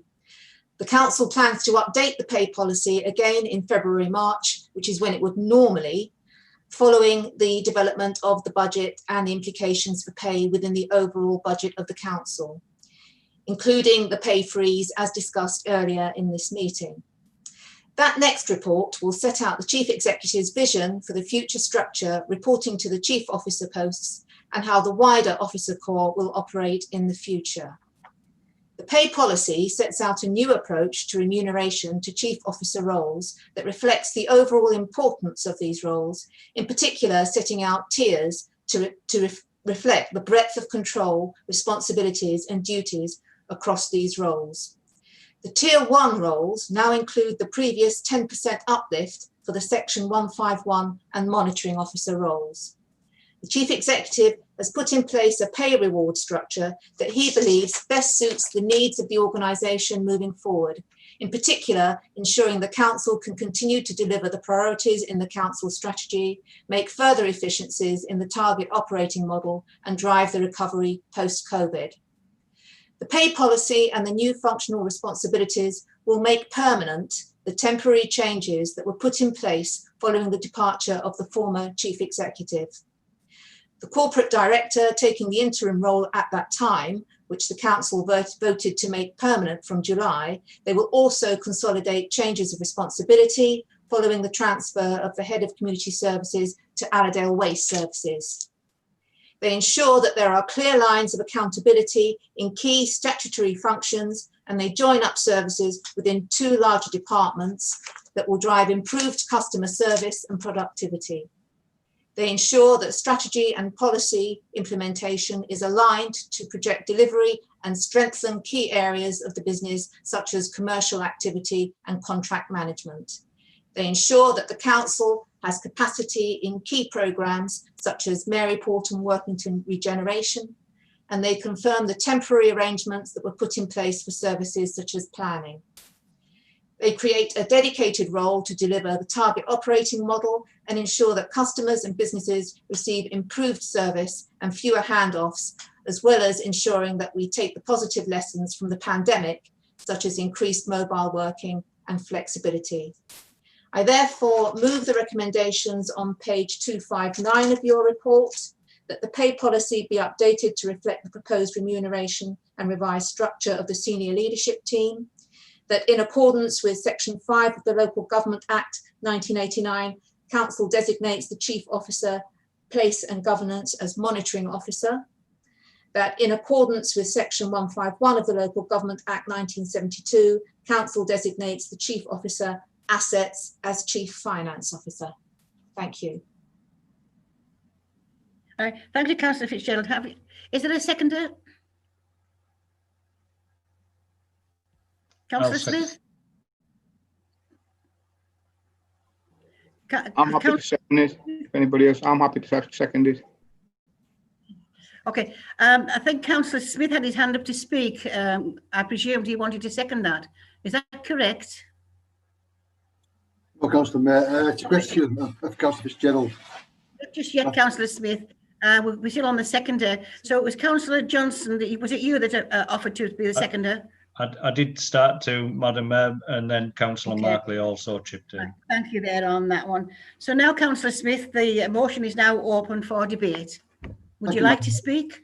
Thank you, Madam Mayor. Yeah, Manny, on the report, it's a very long agenda. I've just observed as we were going through the meeting that on 6.21 we're a cost saving. I say it's that you're proposing to pay senior staff out of the budget for investment in working in the Maryport. That's money that haven't been confirmed yet and supposed to be for investment, not for paying existing council staff. They're putting the cart before the horse here.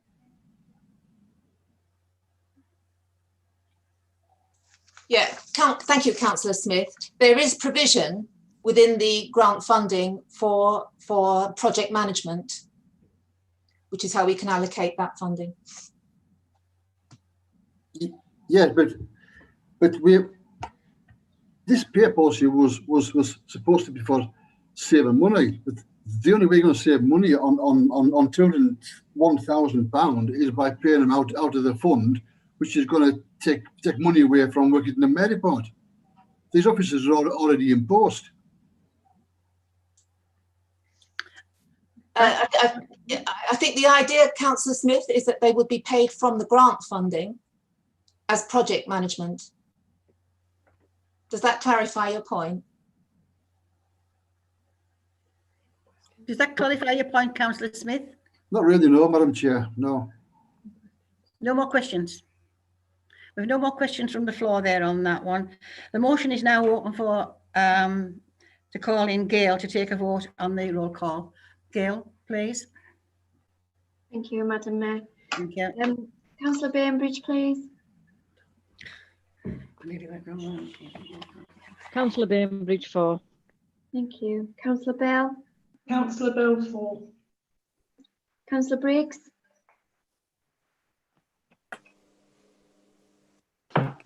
Yeah, Councillor Briggs, for. Councillor Cook. Councillor Cook, for. Councillor Crouch. Councillor Crouch, for. Councillor Daniels. Councillor Daniels, for. Councillor Fitzgerald. For. Councillor Gaston. Councillor Peter Gaston, for. Councillor Granger. Councillor Malcolm Granger, for.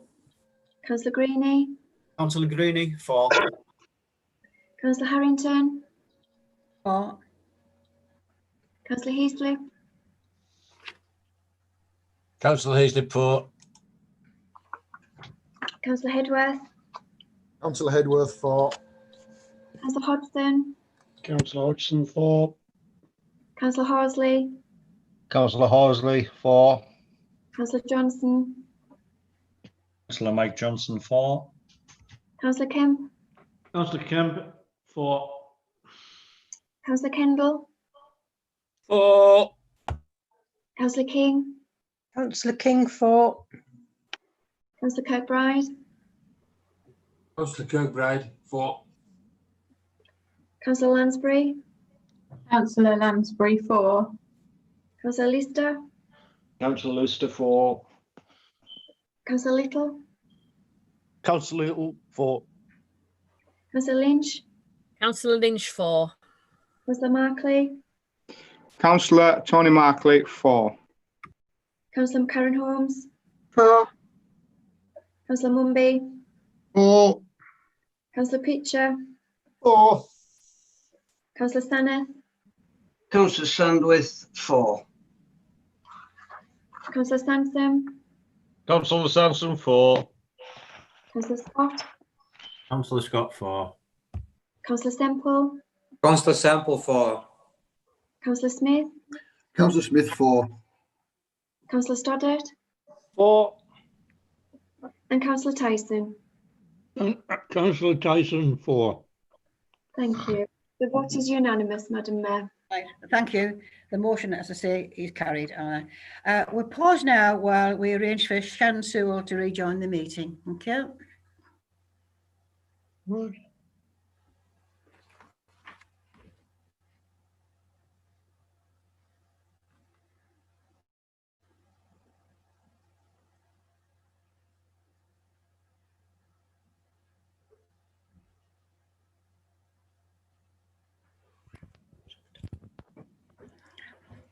Chair, I can confirm that Sharon has rejoined the meeting. Thank you. Right, thank you, Lee.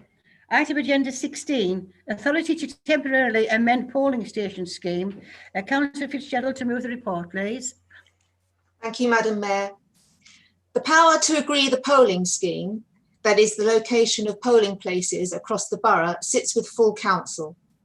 The returning officer is starting to plan for the May 2021 elections, which will potentially be very complex to manage because of the number of deferred elections due to be held on the same day, and also because of the COVID pandemic. It is likely that some of the usual polling places may not be available, or when a risk assessment is undertaken, they may not be suitable in respect of being made safe.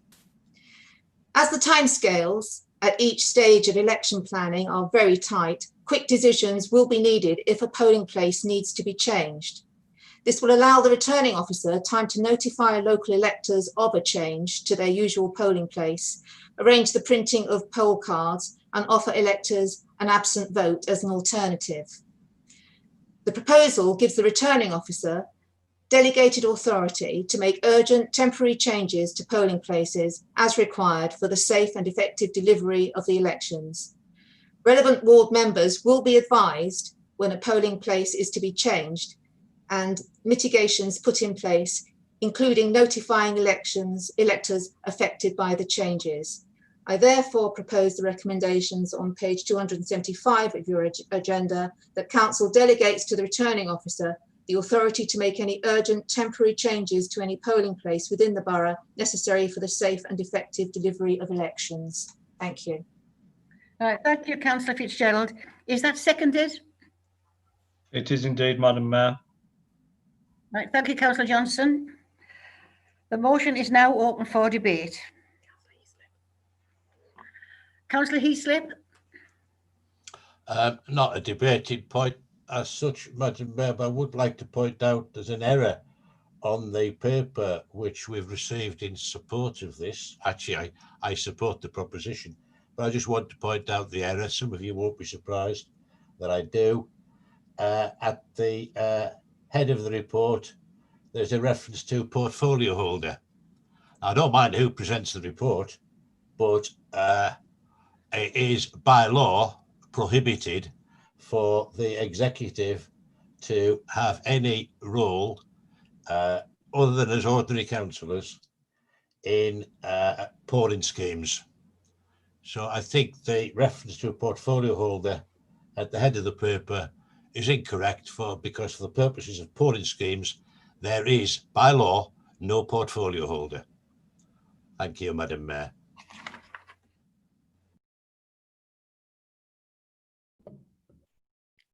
We'll move on. The motion is now. Is there any more questions? Councillor Kendall, I believe, would like to ask a question. Thank you, Madam Mayor. Supporting the what is laid out with the following reservation. Could I ask that all members, elected members, are consulted as to where they think polling stations should be. I think it would be slightly arrogant of us to assume that everybody does have access to the wonderful IT facility to do online voting and sort of voting by post and so on. There are people out there that can't do either of them. We need to maintain polling stations. And yes, there are some that are not ideal, but could I please ask the officers in charge, the returning officers, to consult with all elected members to come up with suitability venues in their opinion, and also to ensure that we have more where required and not less, like happened at the last Allerdale election. Doing away with some of them that we'd had in previous elections actually made it a situation, certainly in my division and certainly in Maryport, where people didn't bother going out to vote because it was far too vote to go to polling stations. And I know this happened right across the borough. Even if it means that we have to get mobile polling stations like they do in other authorities, it hasn't got to be a case of let's do it on the cheap. It's our democratic right for the public to have access to go to vote in person if they so wish, or they're incapable to do otherwise. Thank you, Madam Mayor. Right, thank you, Councillor Kendall. For the purpose of this virtual meeting, I will assume that all members are in agreement with the motion unless they use the raise hand function to indicate that they wish to speak. Can members please indicate now? No one's indicated there or none here. Thank you. The motion is carried.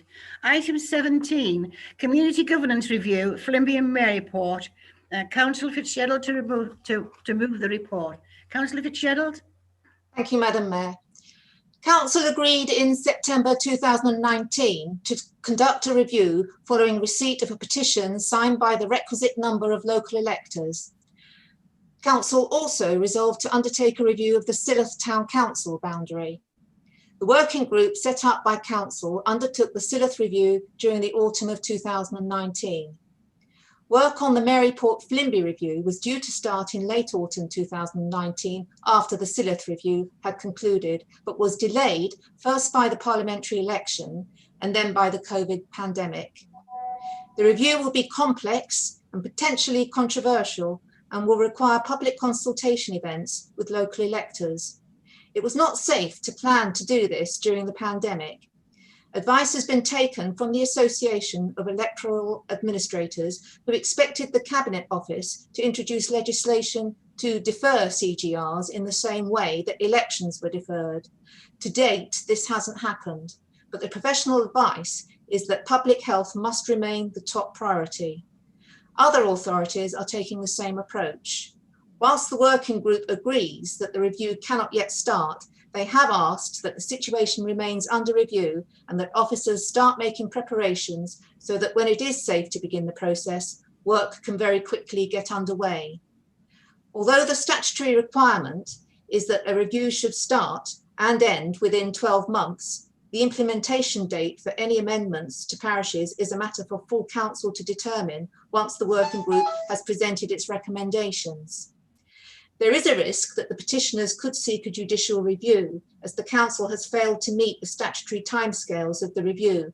However, the advice is that the risk to public health justifies the delay to the formal process, and the council would be putting both itself and local residents at greater risk if it proceeded with the review during the pandemic. I therefore move the recommendation on page 279 of your agenda that Council endorses the decision of the Community Governance Review Working Group in deferring work on the review of Maryport and Flimby due to the ongoing COVID-19 pandemic. Thank you. Thank you, Councillor Fitzgerald. Is that seconded? Have we seconded? Yes, Madam Mayor. Councillor Pitcher, thank you very much there. The motion is now open for debate. Councillor Heaslip, you indicated you wanted to speak. Yes, Madam Mayor, to save time, will you please take it as read that I said exactly the same about this item as I said about the last item. There ain't no portfolio holder for community governance reviews. Thank you. It has been noted, Councillor Heaslip. Thank you.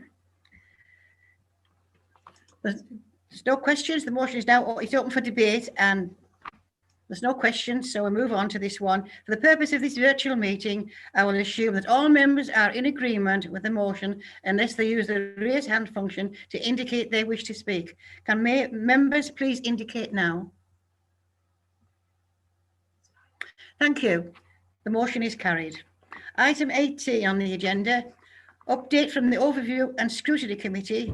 Councillor Heaslip to move the report. Councillor Heaslip. Thank you, Madam Mayor. The report is there. I don't propose to go through it. I'm quite happy to take questions on it. You will note that there's a lot of words there and a lot of paper, and actually there's not very much when you plough through it all of substance. And I will assure Council I want to have some discussions with officers about trying to make the updates from the Overview and Scrutiny Committee a bit more user-friendly than it is at the moment. I would also like to update now, because it's wasn't able to put it in the report, that one of the things we've looked at is recently is waste, and I know there was concern from members about the role of the shareholder committee.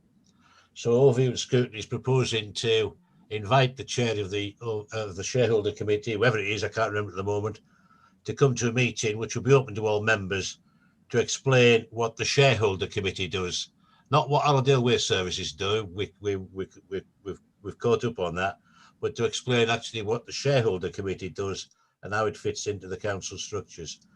We're also planning to have a meeting with the chair and vice chair of Audit, if that can be arranged, to work out the division of labour between Overview and Scrutiny and Audit on overseeing the work of the shareholder committee, not of Allerdale Waste Services, but of the shareholder committee. Second update for you is, I think Councillor Fitzgerald mentioned target operating model. It's in the performance reports that we see. There's a prize afterwards for any councillor that can tell me what a target operating model is. I suspect not many of us have got any idea, but we are going to have an explanation of that at a future meeting, and also look at the performance framework that the council currently uses to establish that it does actually tell us what we need to know.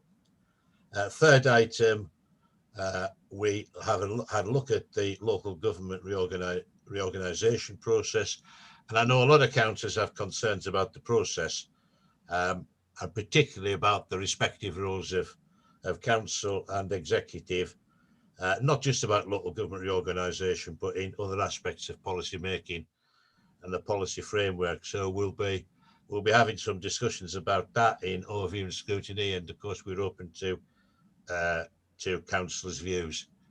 So that's my update for the moment. Happy to answer any questions if there are any, either now or separately by email if members wish recognising. Thank you, Councillor Hastings.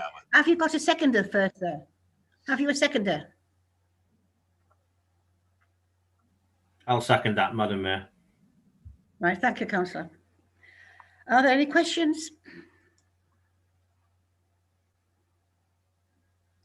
None indicated. I will assume that all members note the report unless they use the raise hand function to indicate that they wish to speak. Can members please indicate now?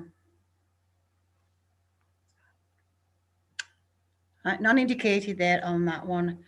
As I say, thank you. The report is noted. Item 19, governance updates. Councillor Fitzgerald to move the report. Councillor Fitzgerald, please. Thank you, Madam Mayor.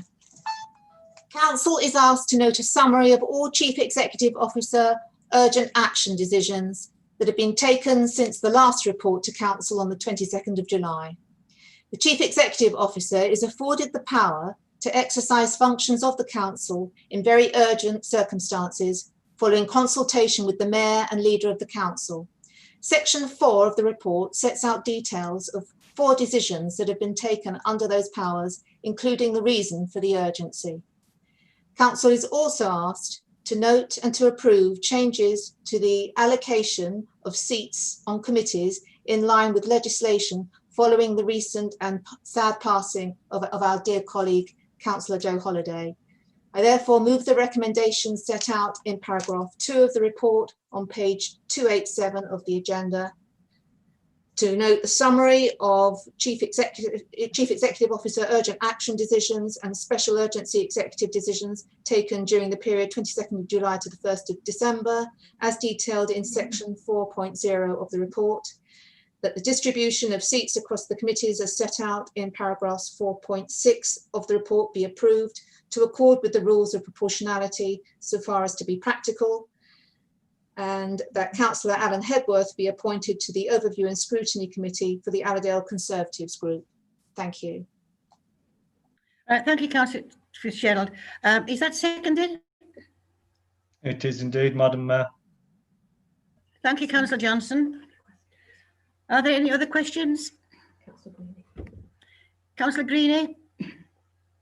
Yeah, just for clarification, Madam Mayor, 3.1 states following consultation with the Mayor and the Leader of the Council. We don't have a leader at this present time. We have a Deputy Leader. Thank you. Thank you, Councillor Greenie. There's no more questions there on that one. I will assume that all members note that the report, unless they use the raise hand function to indicate that they wish to speak, can members please indicate now? None indicated, the report is noted. Now, just before I finish the meeting, it's been a long meeting tonight. It's been a very unusual one.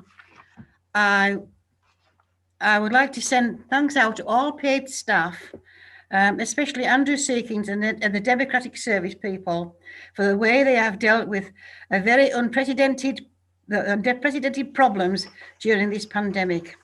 That was to keep ABC up and running, and has been a terrific achievement, and I am very thankful for that.